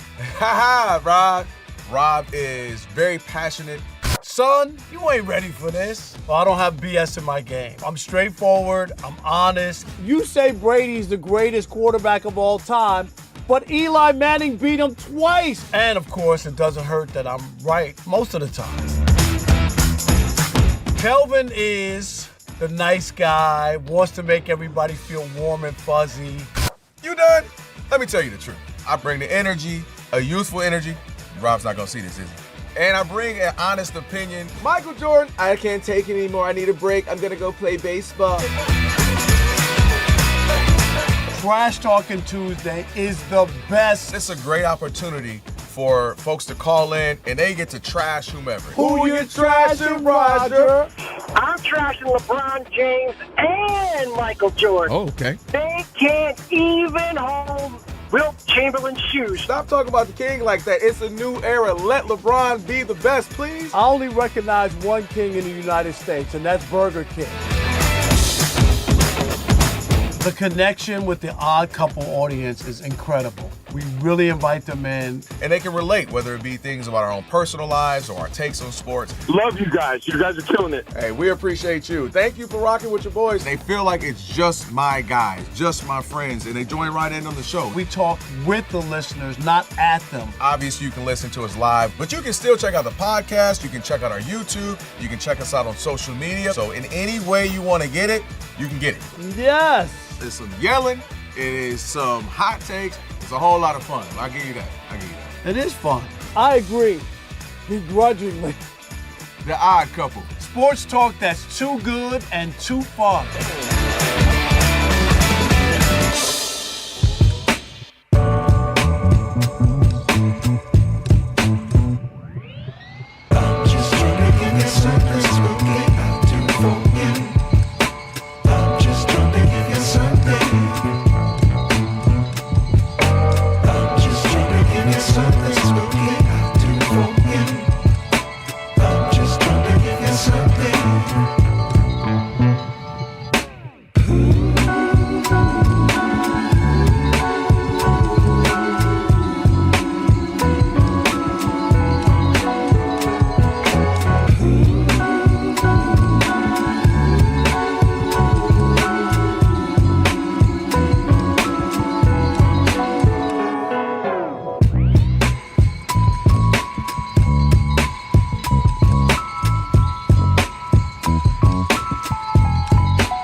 In San Antonio tonight, the Spurs led Oklahoma City 15-0 after the first 4 minutes. This is West Finals game number 3. As for the game, it's now just 24-20 over the Thunder. About 2.5 minutes to go in the first quarter. Series tied at 1. Jalen Williams of OKC is out with a hamstring injury. The league's all-defensive team is led by Victor Wembanyama. It was unanimous. In the NHL playoffs, Game 2 of the West Final at Colorado has the Avs up 1-0 after 1 against Vegas, trying to make it 1 game apiece in the series. To baseball, the Yankees lead at the 7th inning stretch 1-0 over the Rays, who've won 4 straight. Pitcher Garrett Cole, in his season debut after Tommy John surgery, pitched 6 scoreless innings for New York. Cleveland won its 7th straight game, 1-0 at Philadelphia on a pinch homer top of the 9th. St. Louis at Cincinnati rained out. Doubleheader coming on Saturday. I'm Steve DeSager. I've been covering this league since 1987.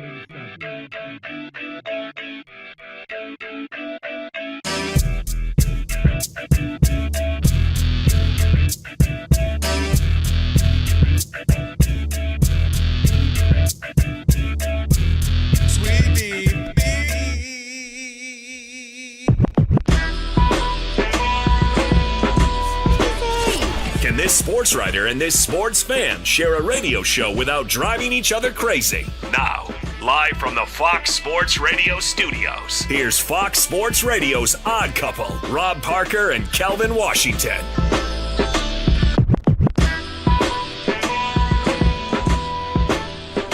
Hour number three. Number 3. Here on The Odd Couple, Rob Parker, Kelvin Washington on a funky flashback. Friday, Memorial Day weekend. Can you believe it? Monday off for most people. You going anywhere? Wow. You going anywhere? No, I'm going to go to the Angels game on Sunday, but I will be here on Monday. Me, you, Rob G, and Alex. We'll all be here. No, you will not be here. Me, Alex, and Martin Weiss will be here, but you won't be here. Hey, for over 40 years, Tire Rack has been helping customers find the right tires for how, what, and where they drive. Ship fast and free, backed by free road hazard protection with convenient installation options like mobile tire installation.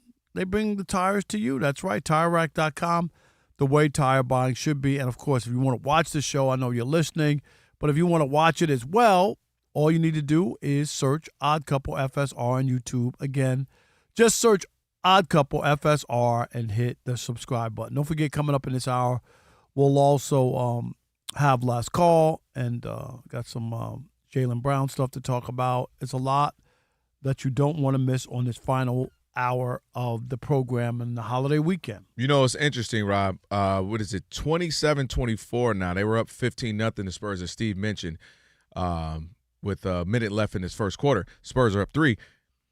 They have a dilemma when he goes out the game. If you've been noticing throughout this playoffs, but because they've beaten teams because he's been playing more minutes than he did in the regular season, but the plus minus when he goes out the game, and it just happened today, they were like minus 15 or more when he just went out. Like that's one of those things they're gonna have to keep an eye on if you're the Spurs. Like, all right, team, Wemby got to have a break at some point. We can't be giving up leads like that. When Wemby goes out. Now, Rob G, are there any other nuggets we're missing? Obviously, we're doing a radio show. We see the game in front of us, but you know what I mean? Fair point. That's a very fair point. There are nuggets that we can't see or hear. Is there anything else to add to that? One of the big developments to this game so far is, you mentioned it, 15-0 early run there for San Antonio. OKC comes all the way back, keeps it respectable. The reason why they've been able to come back, as Victor Wembanyama kills a 30-foot jump shot. I mean, that just crushes you. Yeah, but the reason why they're able to storm back and make this competitive is because their bench mob is dominating this game here for San Antonio. I saw 17 points, right? Of the 24, they have 19 points. 19. Wow. SGA and the starters have 5. Oh, do you know the how starting great that group in OKC is a combined, let me add this up, 1, 2, 3, 5, 6, 2 of 9 shooting. Wow. And that's the strength of their team. Is they come at you in numbers. They got 13. Didn't they have 48 in game 2? Yes, they outscored them by 27 points off the bench last game. And what did we mention earlier about the Cavs bench in the second half against the Knicks? Mm-hmm. They didn't get nothing. The bench is important. Oh, man, absolutely. Look, dude.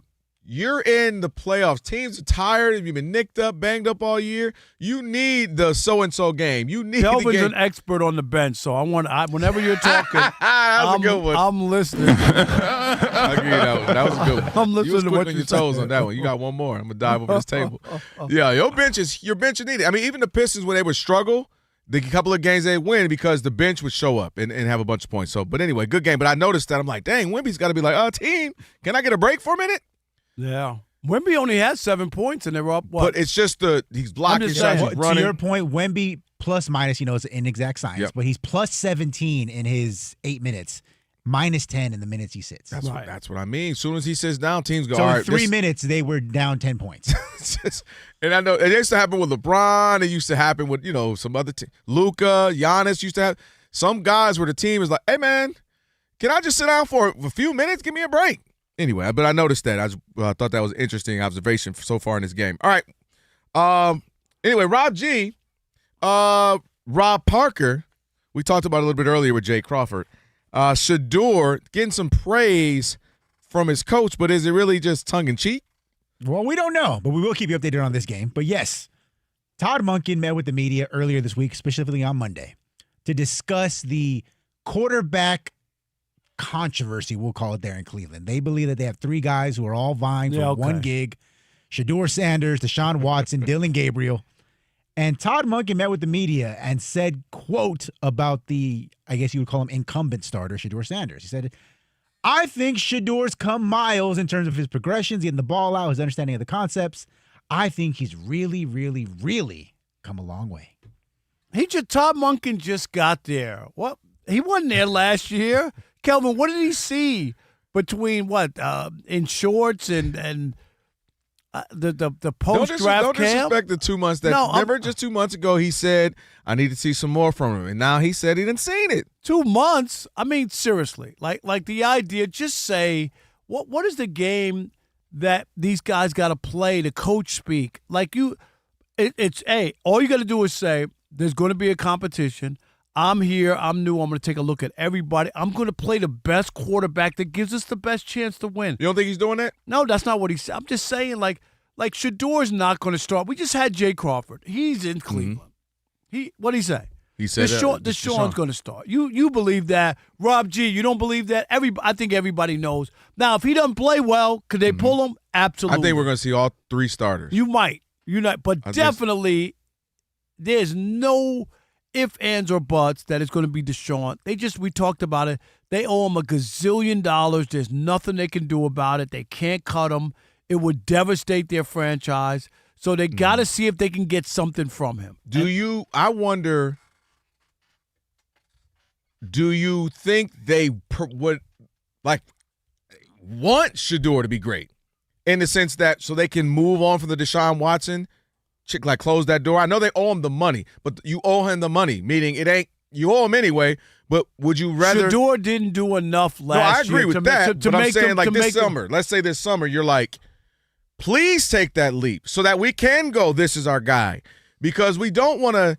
I don't think they're sold on Deshaun either. I think they're he's slightly better version, and we owe him $1 gazillion. But the only thing is, if Shedeur, and Rob G has talked about these numbers. They're like the worst. You get like this is not like haterade or something. These are factual numbers. Like the worst starting quarterback, right, Rob G? This is for you, Rob, because there's some stats I save in a specific folder because I know you like to go to them frequently, and this is one I'm keeping. Rob G, can you pull up the Shedeur standards? You don't want that like. Give me the stinky stats. They don't even say like what the stat is. Stats. Send me the bad Shedeur stats. Give me the bad ones. Here it is. The Browns went 3-4 in games Shedeur started. His 10 interceptions over the final 8 weeks, most in the NFL during that span. Of the 36 quarterbacks with at least 200 passing attempts last year, Shedeur Sanders ranked last in completion percentage, last in passer rating, last in adjusted yards per attempt, last in adjusted net yards per attempt, and he had the second to last in interception rate. Raji, can you give me the good Shedeur stats, please? I don't got those. You don't got those? No. Hey, Alex, something's wrong with the radio because we can't hear anything. Oh, I'm sorry. We got radio silence. Get the good stats. That's what's happening. Here we go. Here's a good Shedeur stats. All right, ready, go. I'm not letting y'all do that. Don't act like Shedeur. You know what I'm about to say because I ain't got but 3 things to say about him. Shedeur. Those stats are standing next to Steph Curry's big-time shots. There you go. There you go, Alex, my man. Rob G, what's Steph's shots under 30 seconds? He has those too for me. I need those. Rob G will be like, he's hit every shot at 3 minutes. No, Rob G, under the minute. Under the minute. 0 for 12 in shots to tie or put this team ahead. Boy can't remember what he had for breakfast, but he remember those stats. Hey, I'll say this. I do think we're going to get similar to what we got last year. Well, what did we have? Joe Flacco. I don't remember the order. Was it then Dylan Gabriel and then Shedeur, right? Yep, I think we're going to get that again. Well, we're going to get maybe not that order, but we're going to get Deshaun. We owe you a bunch of money. You're more talented than the 2 of those guys. Let's roll you out there. And I think they're banking on low-key. I think they're banking on all of them not being great so that they can say, hey, we tried. And if they end up, 3 and what would that be? 14, 4 and what, Arch Manning? Yeah, and go get Arch, go get Moore, go get one of Dante Moore, get one of these guys. Now you got quarterbacks coming out. That's what I'm saying. So I do think they're going to say, hey, so you can look your fan base and say, hey, we made a mistake, we paid if that's Deshaun all the the case, money. then I would have put Shedeur in to start the season. If I want to lose, I will put Shedeur in. Now, hold on, because this is what I got to say to y'all. Right, Because y'all driving me Put crazy. Shedeur in so that you could lose a lot of games, and then you could get the top pick. I mean, Deshaun Watson wasn't much better. You beat me to what I was about to say. Y'all, this is what I get mad about with the Shedeur. Number one, I think Shedeur was the team is bad, so there's that. Number two, I keep hanging on to this, so mute his mic after I say it, because he's going to already try to say something. He throw the long ball great. They saw some positive things from him that they didn't expect. He's more mobile than they thought. I think the team likes him. Stop like with the players team as like well. him. You said as well. The Hold Steelers on. like Justin I don't have Fields too. a few things. The Steelers no, like I got Justin the Deshaun Fields stats, too, right? Rob G. I don't need the folder. I kept the Deshaun folder myself because y'all keep selling me on Deshaun. Well, Deshaun Watson, since he became a Brown, first year, 58% completion percentage, 7 touchdowns, 5 interceptions. And then he goes 1,000 yards the next year, 7 touchdowns, 4 interceptions, 5 touchdowns, 3 interceptions. QB rating is terrible. And what's his combined win-loss record, Rob G? I didn't see that part. I don't know, but I got worse stats than that if you want them. Let's keep going down the worst Deshaun stats. I'm down with it. Okay, here we go. Before the Achilles injury, Deshaun Watson had the lowest total QBR of any qualified passer in the NFL. The Browns went 1-5 in his 6 starts. He did not score 20 points in any of those games. He did not throw for at least 200 passing yards in any game. When he went down, Deshaun Watson was last in the league in total QBR. The only player within 15 points of Deshaun Watson was Will Levis, and he may or may not be out of the league. QBR has existed since 2007 and among passers who threw for 100 pass attempts across the first 6 games. Deshaun Watson ranked 558th out of 566. The only quarterback who was below Deshaun Watson who wasn't either injured, benched, or coming off the bench, Jamarcus Russell. Deshaun Watson, they keep acting like he's the answer. And this is over multiple seasons. He didn't just have a bad season because he was still nicked up. Still better than Shedeur. I don't know that anymore. I do. I do know that he once was, without a doubt. I saw a young Shedeur stink up the joint. Because he's only got an opportunity to get better. I see an old Deshaun Watson now who's been injured, who's got some, if some they baggage. really believed in Shedeur, they would say, Deshaun's going to stay on the roster. Mm-hmm. And we're just going to pay the money, and we found our quarterback. They know that they haven't found him. I agree. I don't think he's done enough to just be like that. Right. If he really That's our did that, guy. it's like, I okay, agree. Deshaun, we're going to have the highest paid backup quarterback in the history of the NFL, and leave it at that. I agree. I think he's still under development. But the idea that just like Deshaun is the answer, I just don't think. I think they blew that deal clearly, and I think they're stuck with it. But I do think there's going to be a Russell Wilson into that where they're like, man, screw it. At some point, we got to release him and bite that. Well, I think his is like $90 million it'll end up being. We got to just bite that bullet with the 90 because he's never going to be good. The team isn't good enough for Deshaun to be good or for even Shedeur at this point right now. And I just think you got to bite that bullet at some point. Like, you made a mistake. What you going to do? We owe him. Or you're going to try to get better. All right, 877-99 on Fox, 877-996. The Thunder have taken the lead, 32-31. That's early. No, 877-99 on Fox. Who should the Browns install as their QB1? Is it Shedeur Sanders or Deshaun Watson? We'll continue that conversation next with you. It is The Odd Couple, where we deliver insight, not noise, right here on Fox Sports Radio. Stick and stay. Because Uncle Rob might have some more good stats for you in the US of A. They sound like this.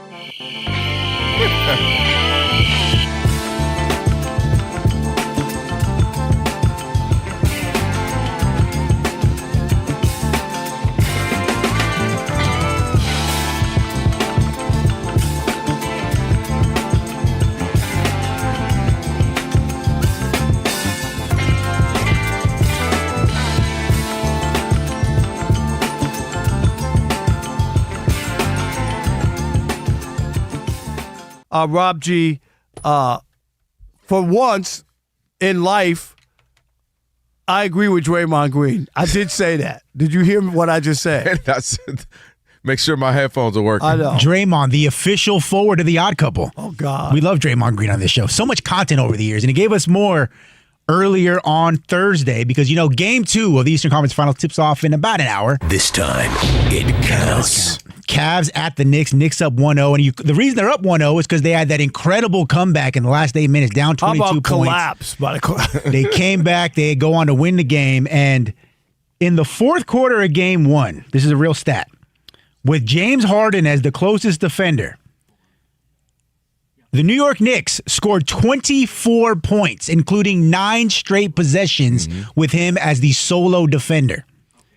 And so after the game, everyone's talking about James Harden. He's a terrible defender. What an embarrassment. This is egregious. This is ridiculous. This is why the Cavs ain't going to win. Well, Draymond Green went on his podcast and he defended the beard. Take a listen. You got guys in there that don't really want that challenge. They don't want to fight through the screen and say, this is my matchup. I want to stop this guy. Guys who, man, I'm a defender. I want to defend. And you switch every time it's an opportunity to. I don't understand it. Guys simply don't know how to win, don't want to do what it takes. It ain't James Harden's job to guard Jalen Brunson. It's not what he's paid to do. Some of those other guys who's just switching off, it is your job. Who he wasn't going to do that to was Steph Curry, though, because we weren't going to allow it. We weren't going to just switch and watch Steph just ISO with James Harden. Why would you do that? Makes no sense. If I'm not guarding that guy, I'm doing something on the backside to tell a guy, yo, go here, do this, go that. We're not about to sit here and watch him ISO Steph Curry. Tell Steph all the time, bro, just don't give up a straight line drive. I'll be there. Because I don't want you fighting with that dude. Not because you can't.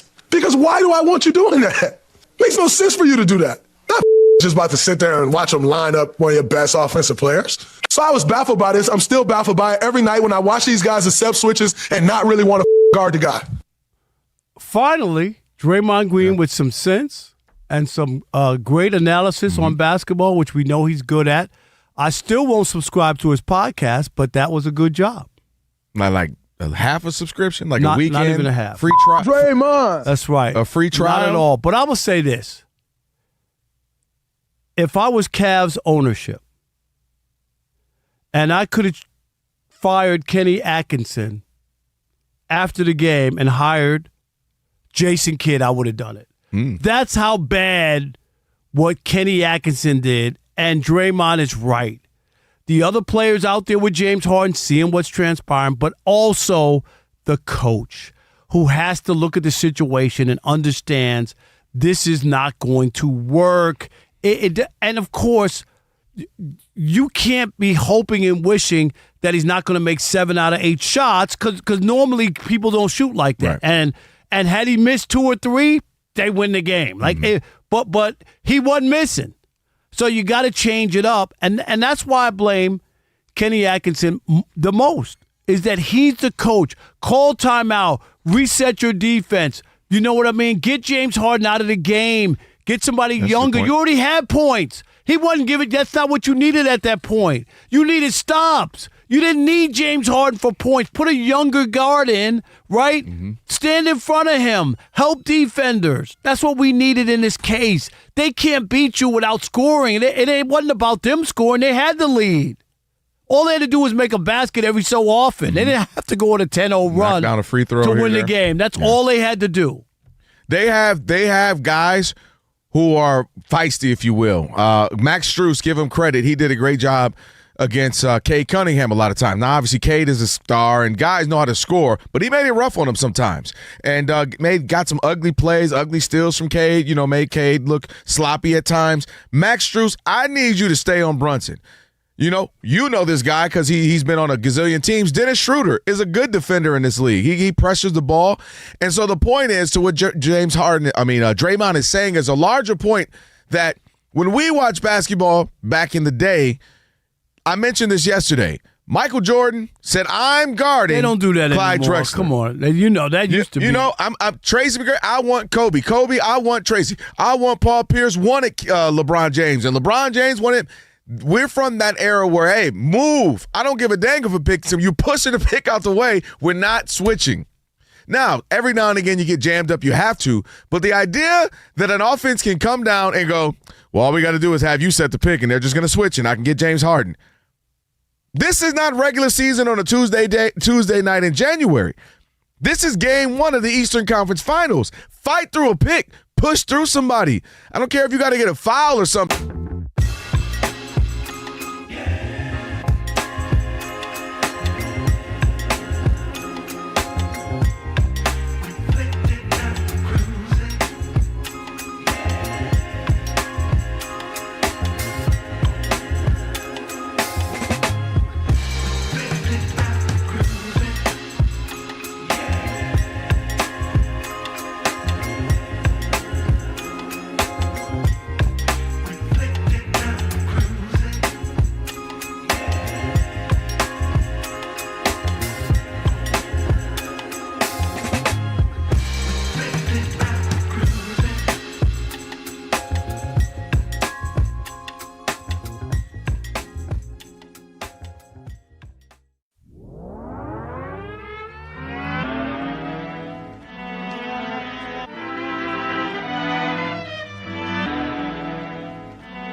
Odd Couple, Rob Parker, Kelvin Washington, on a Funky Flashback Friday.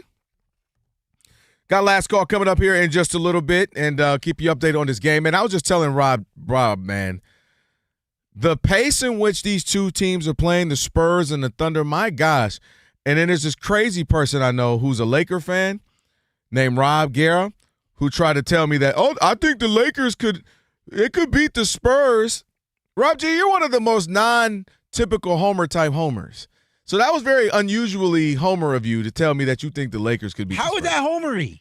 Dude, they have no shot against the Spurs. Why?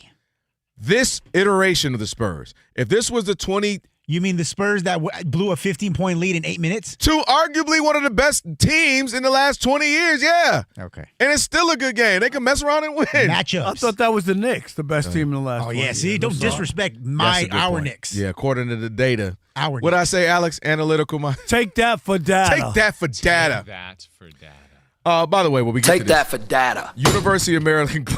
That's so do great. that again? That's so Take that for data. That's great. Explain it to me. You can choose from more than 65 graduate online degrees and certificates, including our MBA, now with 10 specializations, no application fee through June 1st. Visit umgc.edu. Oh, they got the game. They're saying, when you get the MVP and the Defensive Player of the Year award. I wonder what Vegas will have the over-under of Victor Wembanyama winning DPOY and MVP next year. That's got to be. What the odds would be? Probably like 5-1, 6-1. Yeah, because they'd be super short for sure. Because that seems nobody's giving right. They're not going to pay you out a ton of money with. You know what I mean? Yeah. Because I think for him to win the defensive, it'd be like minus money. Right. Like you'd have you got to put up $1,000 to win 100. Oh, yeah. You know what I mean? Like they got to scare you into, putting up a lot of money. Like that's the only way that it would make sense. By the way, another big storyline from this game. Remember after game 2, they said, "Hey, we learned our lesson. Isaiah Hartenstein, he's going to be the Wemby stopper. He's going to be the difference in this series. We messed up not playing him game 1. Game 2, he showed how valuable he is. He's already been benched for the other Jalen Williams. He's playing right now, and he just filed Wimby. He's a team worst minus 14. His backup center, he stinks. Jalen Williams in 10 minutes plus 15. You saying he's Jalen Duren right now? He might be. And Paul B-Ball Reed? Yeah, I mean, he's going to be up and down. Listen, he's playing against Wemby, but he's trying to be physical. And I told you, they put a little montage of all the stuff plays of him stepping on Wemby, pushing Wemby, all that. Like, he's going to be out. They're going to say, you get 6 fouls, player. Yep. Where's Castle on the turnovers tonight? Great question. That's a good – you know what, Rob? I'm paying 0. attention. 0, okay. Because he's been a turnover machine. So 22 Fox games came back. So okay. he didn't and so he didn't have to handle He's the not ball handling as the much. ball. Okay. But that was huge for them because that's my worry when I brought it up yesterday. I said, if those guys are out of multiple games and you just keep becoming reliable on him to bring the ball up, that's just not his game. His game is great defense, explosive to the basket. Is not setting other guys up like that. Yeah, and the thing that's really developing in this game at least is you're seeing very quickly that the San Antonio Spurs starters are better than the OKC starter. Their group is just playing at a higher level throughout this entire series. The difference is that OKC's depth is so It's immense just insane, dude. that they have so many other options they can go to. So like you just mentioned, Hartenstein got benched. Jalen Williams and Chet Holmgren together have been giving Wemby problems because they just space the floor. Mm-hmm. Then AJ Mitchell, who was the next max contract guy they were talking about against the Lakers, his minutes were cut because Kason Wallace is playing really well. Alex Caruso is playing really well. And so whatever advantage that San Antonio has in this series with their starting group is just being given away right back as soon as some of those guys sit. So you're going to see very quickly what's going to happen in this series. And this is what happens. And you know what's interesting? For 1 year, who knows? Literally may be the only year it happened for them. This is what the Pacers had. You know what I mean? They had a lot of depth. They had a bunch of guys who, similarly to these teams, play hard, play their role, can 3-and-D, and some stretch bigs with Miles Turner, and then obviously Halliburton running the show. And for one season, for one shining moment, they had a shot. He don't tear that Achilles off the bone. We might be looking at the one-time champ Pacers and the no-time champ Thunder right now. But my point is, they struck for that one season, Rob G, the depth. They had a bunch of guys who played their role. They could throw in line shifts of guys, and that's where the NBA is right now. You got to have a bunch of dudes. The other thing you got to have is a bunch of not foul calls. That was a big story coming into this game. SGA, the foul merchant. They ain't calling him. Dylan the villain posting that video with Underdog about him being the unethical hooper, excuse me. Combined, these teams have only shot 12 free throws. It's a good. I was just telling Rob, this is high caliber basketball right now. These two teams. You're looking at 45, exactly 5 minutes left, second half. Some high caliber. It's a big game. And this is what we wanted to see. This is the two best teams all season long. We want to see them go at it head to head at mostly full strength, except for J-Dub. Don't flop. No shenanigans. Let's watch these two teams play. And right now, you're getting the best of both worlds again. And last point, you mentioned J-Dub. I'm tired of watching Popeye play, though. Who that? I mean Caruso. With the bald head? Yeah. Racist. What? And he looks old. That's got to be racist. He had a corn cob pipe, right? He got the bald head. No? Popeye? How old is he? He looks older. Rob, you because of can't his say look. that. What? I can't call him Popeye? You can't call the white guy Popeye. It's too obvious. He's just sitting there. Yeah. But he owns a great fried chicken place. Oh, shoot. You don't eat fried chicken right now. I've had fried chicken in a couple months. Ooh, you can't wait. Oh, God. You can't wait. Wait till Rob, you're going to be 500 pounds when you retire. Oh, man. I am? I told him he's going to be the whale. I will be the whale. You're going to be Brandon Frazier. Rob Parker is the whale. They're going to be like, I won't be like, trust me, I won't be coming back. Are you going to be in a little? You won't see me ever again. Like when I leave here, you'll never see me again because I won't be able to fit in the door. You can't go anywhere. And I won't be able to move around. Every and day I can't get on a flight to come to L.A. They're going to have a parking spot at you at Ralph's, ready for your little Zoom buggy. You're going to have your own little cart, motorized cart. You go get to the like, and at that point, it won't be the little 4-piece ribs you get. It'll be, that's right. Hey, Mr. Parker, we got your 4 slabs of rib. That's right. That's right. You Extra always sauce. take care of me, Jared. Thank you. He's going to have that like seating thing that goes up the stairs. Rob, don't you live on the first floor? No, there's 4 steps. No, in it's this just one. 4 steps. 4 steps. Oh, God. I can't do it. It's so far. You tapping out at that point, bro. I'm No more NABJs to look for. You ain't going to see Cinnamon no more. Man, you tapping out. No. I'm tapping out. No, Rob, you could be Cedric the Entertainer out there. Yeah. You'd be all right. Cinnamon is definitely coming to your house. Hey, there's Cedric the Entertainer there. No, that's not. That's Rob Parker. You remember him from Fox? That's so Hey, funny. Daddy. Big Daddy out of commission now. Can you make home visits? Hey, Cinnamon. Hey, Cinnamon, when you come, what you want me to wear? You got to speed that part up. I don't care what you wear. I'm sorry. Cinnamon, when you got to what? speed that part up. I don't player. care Cinnamon, when you what? I don't care what you wear. You got to speed. You paused at the wrong, bro. You got to speed that up. Just bring some cheesecake with you. Rob got a habit of pausing after the wrong word. word, bro. Hey, I don't even know what I said. Bring some cheesecake, and the best part is you thinking it ain't gonna be a slice. You meant the whole cake. You didn't bring the whole cake. I thought you just wanted a slice of vanilla bean. I wanted the cake. I said a cheesecake. Cake. That's the cake. That's not she's thinking that cake. No, he really wanted the cake. The Rob, cheese. when you get up to 350, maybe 4, or you think you're going to sound fat? Oh, God. Yeah. Oh, God. Oh, God. I need to put the order on the DoorDash. Hey, Alex, give me his laugh real quick. Hold on, let me Find me his laugh. I need that. While you get that ready, I'm going to go toss it over to Steve the Sager, who will never, ever be 385, 400 pounds. Doesn't seem likely. No. It is about 4 minutes left in the first half with the NBA's Game 3 of the West Finals at San Antonio. OKC leads 50-45, even though the Thunder were down 15-0 after the first 4 minutes. De'Aaron Fox of the Spurs had missed the first 2 games with a sore ankle. He has 11 points to lead his team at the moment. Stephon Castle, 5 points, 5 assists, 1 turnover. Each team around 50% from three-point range, leading the way in scoring. For the starters of OKC, Chet Holmgren with 6, Jalen Williams with 11 points off the bench. The other Jalen Williams, the starter, is out with a hamstring injury. Shai Gilgeous-Alexander, 2 of 6 shooting, but he does have 6 assists and no turnovers so far. East Finals continue Saturday night. The league's defensive all-first team led by Victor Wembanyama. It was unanimous for him. Chet Holmgren, Asar Thompson next on the first-team list.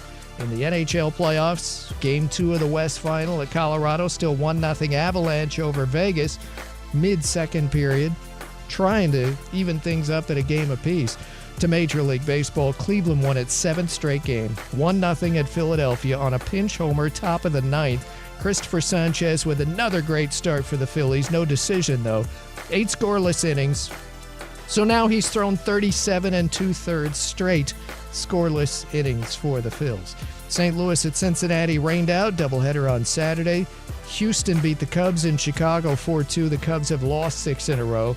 The Rays have taken the lead. It's 4-2 at the Yankees, bottom of the 8th, thanks to 4 runs in the top of the 8th inning. Blue Jays at home, still ahead of the Pirates, 3-1 in the top of the 8th. The Twins have taken the lead. It's bottom of the 8th, 7-6 at Boston, thanks to a couple homers in the top of the 7th. It's, well, just gone final for the New York Mets game. Now, there was an early solo shot for Juan Soto. It went nearly 450 feet. It was the only scoring for the Mets all night at Miami. Marlins 2-1 the final. Orioles have taken the lead on Detroit 7-4, bottom of the 6th. Brewers led 4-0 in the first, now leading the Dodgers 5-0 in the bottom of the 6th. Back to you. Hey, Steve, thank you. Appreciate it. Odd couple. Rob and Kelvin on a funky flashback Friday. Run it back, Alex. He didn't hear it.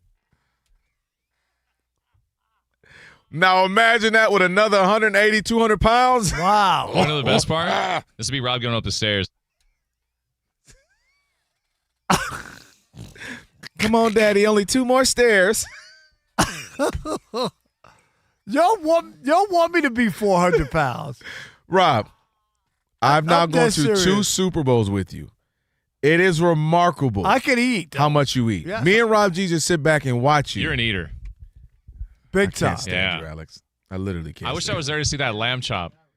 No. Okay, this is why we it's not that we want you to be. We saw you tell an entire company dinner, hey, everybody, I'm going to set a lamb chop record tonight. That sounds like somebody that's going to be 300-400 pounds to me, and then proceeded to do it. And then, not to mention, you had the ladies at the wing spot just bring you wings for 2 years now. They know you. How has it been 2 years of the bounty people just knowing you? Like, here you go, sir. Yeah, because they know me from the year before. Here you go, sir. Just going to bring you your wings. Alex, that might have to be my ringtone. When you call me, when you text me, I want to hit me with it. Oh, Rob just hit me. That is a pretty good one. That's better than Chris's laugh, I think. No, yeah, Chris is too long. It takes forever. Just 3 hours. That's too long. Yours is perfect. And at that point, I feel like you're tickling him. When he's telling you to stop it, are you tickling him? I still feel like that. The beginning is like Mumbly. I told you that dog, cartoon dog. Yeah, it is. Right? Yeah. What show was that again? The cartoon? Mumbly was on a couple shows, but I forgot. I have to look it up. He's on Josie and the Pussycats. Is Mumbly on there? Is he? Let me see. No, maybe he's No, not. you looked it up. I think so. Yeah, Mumbly. All right. I ain't gonna lie to you though. Listen, a little bit of me jealous because I'm still on TV and I'm already feel like I need to lose a few. If I could let it go too, You will let it go. You're gonna let it go at some point. Nah, man. My Yeah, you are, Kay. my wife's too attractive. Have you? And I can't be that guy. I cannot be that guy. All I want you to know, seriously, and I'm not trying to be mean or whatever. Oh gosh. Who? Go look at Al Roker when he was on the local news in New York. Instead of just called you Al Roker. Instead of congratulate, he went the opposite, right? He came out and then he got better, you know. You gonna bring up Al Roker? Listen, Al Roker, you know. Rob G, you should go Google one. He tightened up when he was on. He tightened up. He had the stomach. He had a stomach staple, but you saw pictures of him. He was bald, whatever, and he weighed like almost 4 bills. And he was popular on Channel 4. Well, he was a pioneer because they wasn't letting people on the TV like that. But I know one of the guys I know, Oprah's on his reel. Was on his reel when in Baltimore. I think they worked at WBAL in Baltimore. And so it's like his reel, and he's being introduced when Oprah was an anchor in Baltimore. Oh, gotcha. You know what I mean? Yeah. Like she's on his reel to try to get a job. Yep. And Oprah's huge with a big afro. Yeah, I mean, afro, when you see that video, you're like, oh my God. And Oprah, look what, I mean, she made a whole thing of going, moving weight on and off, Right. And making it. But I think that was the appeal, right? A lot of women across America dealing with that. I'm at home, or I got these kids, or women hormonally things ain't losing weight like I used to. It ain't easy. It ain't easy. So yeah, I think it worked in her benefit that a lot of people could relate to her. She wasn't this 108-pound looking thing that everybody's like, okay, that's not real life. You must be looking at Al Roker. I can't stand What Joe. you got over there? You looking at Al Roker? Oh, me? You want to see what I cooked up? Yeah.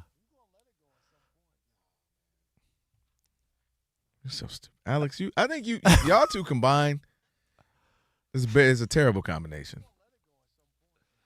Oh God. Nah, man. Because I can't let myself. I can't go out. They already called me Sherman Douglas. Really? They used to call me Sherman Douglas, dog. Back when I was a little, I had a little bit more thicker, yeah. Yeah. It wasn't as, I probably the same way, but at least tighten it up a little bit. They was like, bro, you look like this over at the old station. And you're like, oh They're God. we just had a baby. I didn't know I wasn't sleeping. I wasn't. He had the baby weight. I did. It's a real Rob G. Ain't it a real thing? Thank you, Rob G. You have baby weight. It's too? a real thing. Yeah, because if they want something, they don't want to eat alone. And I guess you're not I'm getting a chalupa. It's the first one, and then you eat all of their food that they don't eat. Right? You're not sleeping. It's just your body. It's the first kid is the hardest one. To me, you can add them all. If I got 3, if you add another one, I'm like, all right, come on, fourth kid. You get used to it. That first one shocks your life. Imagine, Rob, right now, you done went 62 years of your life. And imagine a new baby came in your life, will rock your world. That would rock my world. Can you imagine? Hey, MLB, I ain't going to be able to make it in none of these games. What would you do? I'd take the baby with me. Well, you can't do that. Yeah. Hey, Cinnamon. I can't come see you no more. Can you watch the baby? By the way, I'm not sure if it's your baby or not, but all right. So I wanted to do it early, we couldn't get to it. Just a little fun game. We're gonna pocket watch a little bit. Rob G's favorite thing to do: pocket watch some of the athletes across the world. Steve mentioned it earlier. Forbes dropped the top 10 most paid athletes around the world. We'll break those down and give you an update of this game as well. It is the Odd Couple on a funky Flashback Friday. Stick with your boys, Fox Sports Radio.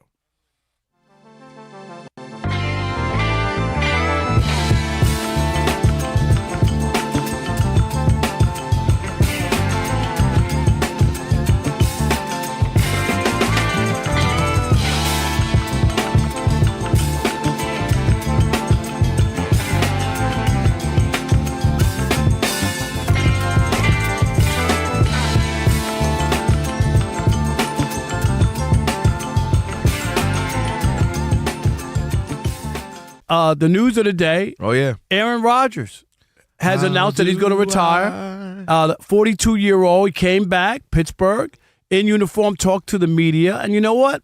Handled it right to me.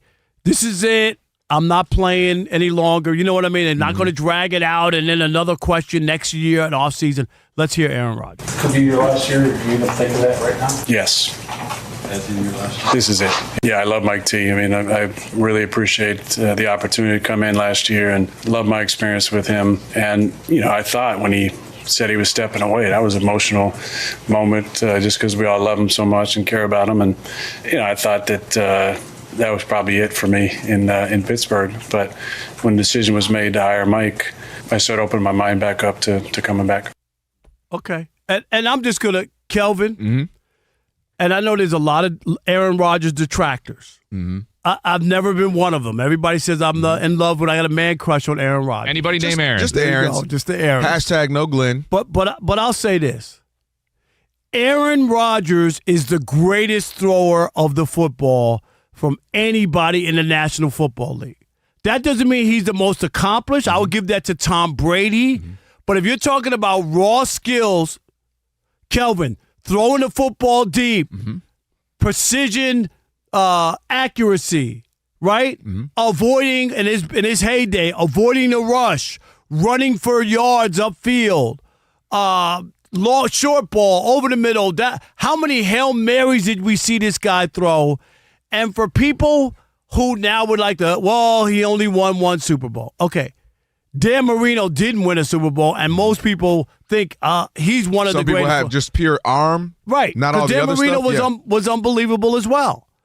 But here's why Aaron Rodgers is better than even a Dan Marino who didn't win. And I'm talking about like arm strength, talent, and all that. Because his resume is hard to argue with. He won a Super Bowl, so he didn't go without. Mm-hmm. He was a Super Bowl MVP the year he won. He wasn't riding somebody else's back, right? Somebody else did it, and he just happened to be there for the ride. He won 4 NFL MVPs. Not an easy task. Think about the quarterbacks who were in the league when he was playing. Tom Brady, Peyton Manning, Drew Brees. Can we go on and on and on? He won 4 NFL MVP. Patrick Mahomes, too, was playing for one of them. And Mahomes, right? He beat out Mahomes one year, right? Exactly. And here's the other thing. The all-time leader in career passer rating. Nobody else has a better passer rating than Aaron Rodgers in his career. The highest single-season passing record, 122.5 for a regular season. Nobody did it better, and we already know about the all-time career touchdown to interception ratio, which was unbelievable, and the all-time career record for the lowest interception percentage, 1.5. And when I think of Aaron Rodgers, I think of big throws in big moments, up the sideline. You remember the throw against Dallas? Oh, yeah. We could go on and on and on. You know this because you grew up in Detroit. I witnessed. And he terrorized the Lions. And you know what did he do to the Bears? Everybody in the division, they couldn't win because Aaron Rodgers was there. And I'm not going to sit here. There's other stuff outside of football that you might not like about him. If you don't like that about him, I'm not going to sit here to try to change your mind. But when we talk about the thrower of the football, I don't think there's anybody better. No. I mean, I said for many years, you might appreciate this.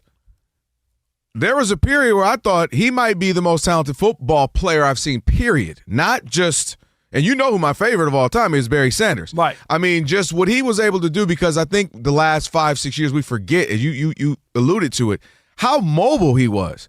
Now, was he Lamar Jackson? No, but he could run.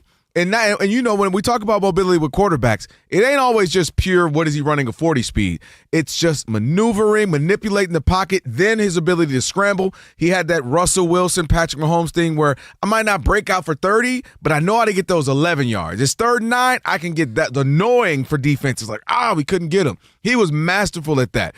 He was masterful at throwing the Hail Mary, where I just told you off the air, I said, his Hail Marys looked like, that's a 45-yard pass for another quarterback. Like, meaning it looked, Rob, it was accurate to, like, I just didn't heave it in hope.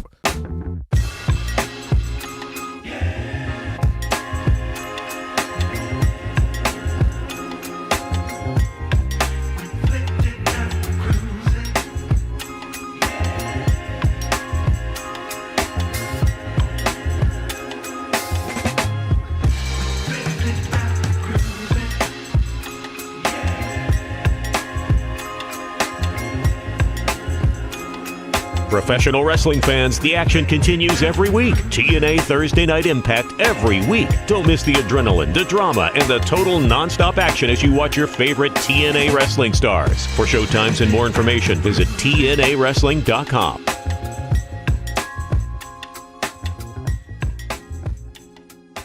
Fox Sports Radio, The Odd Couple, Rob Parker, Kelvin Washington.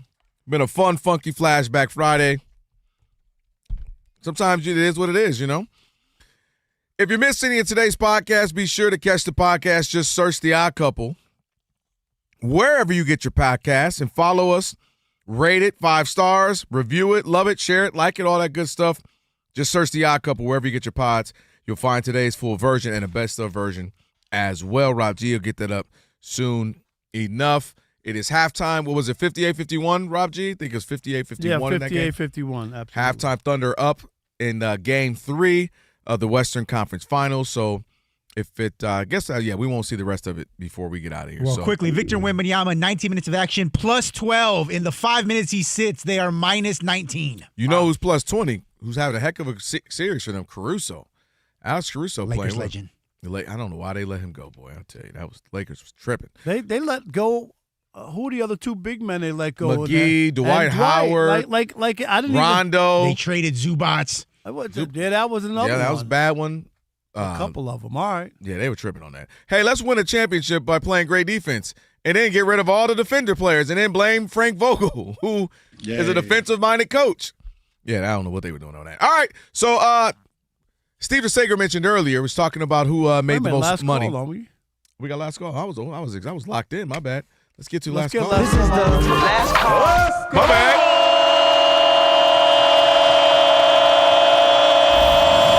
It's last call time on the odd couple. Maybe last caller got some money. You never know. That's right. Pablo in sound like it. Wyoming.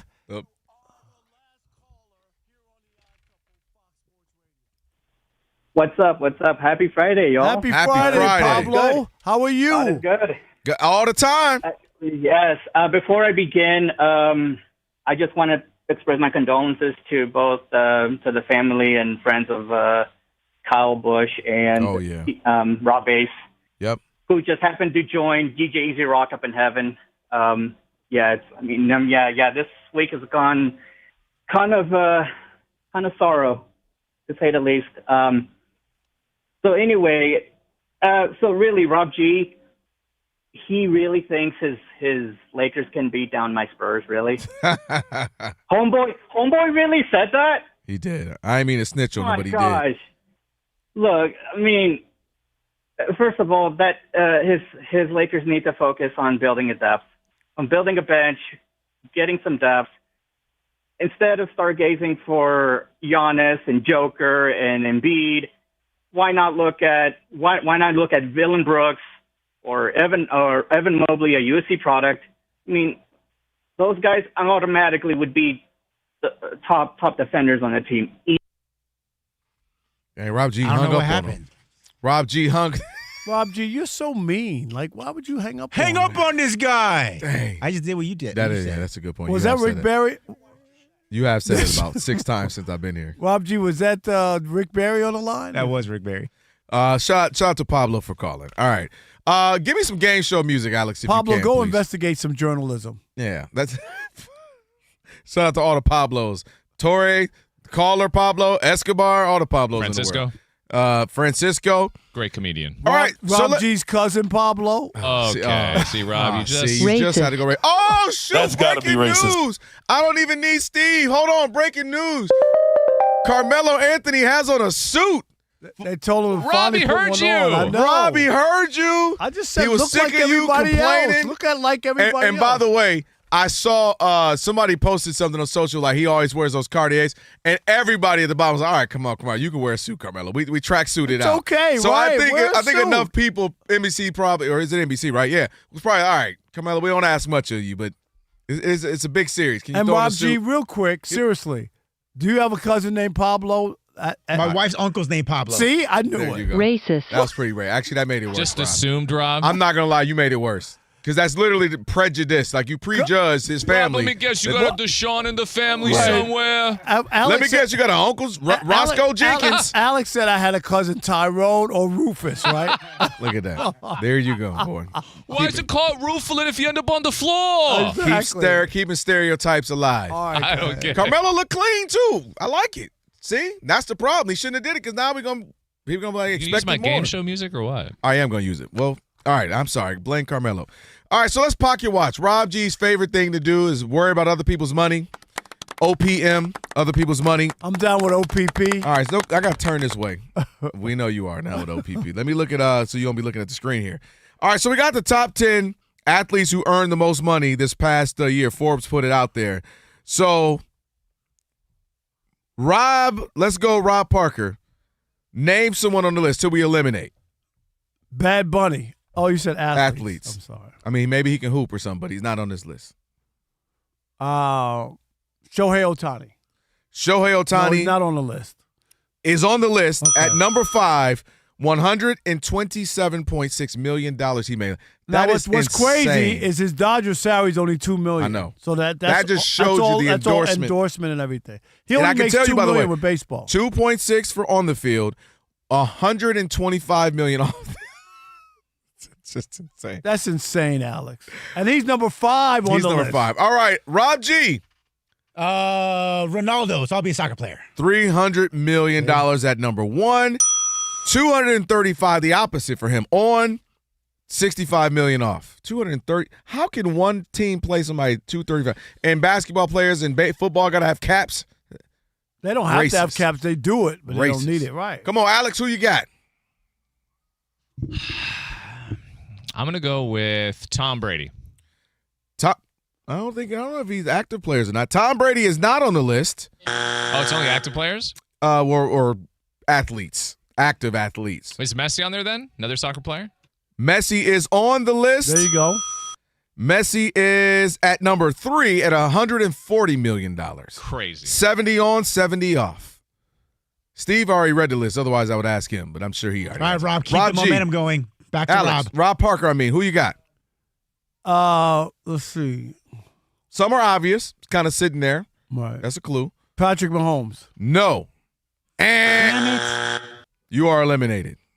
Rob G. Canelo Alvarez. Rob G, you read the list. No, I did not, because he just had a big fight with Netflix. They pay a lot of money. Okay. Canelo, Nice. $170 million. Wow. Thinking off- 160 yeah, on one on, fight. 10, only 10 off, though. That's interesting. Like, he only makes $10 million through that. For time's sake, I'll blow through the rest of these. LeBron James was at number 4. Anybody want to guess how much? Not next year. Go ahead. I know, right? 137, 52 on, 85 off. Dang, bro. We mentioned Shohei. Steph Curry at 124, 60 on, 65 off. John Rahm, 107, 97 million on the field, 10 million off. Karim Benzema, 104. He's a soccer player, 100 on, 4 off. And Kevin The Durant. Jason Smith Show with Mike Harmon is coming up next. I never miss your radio show.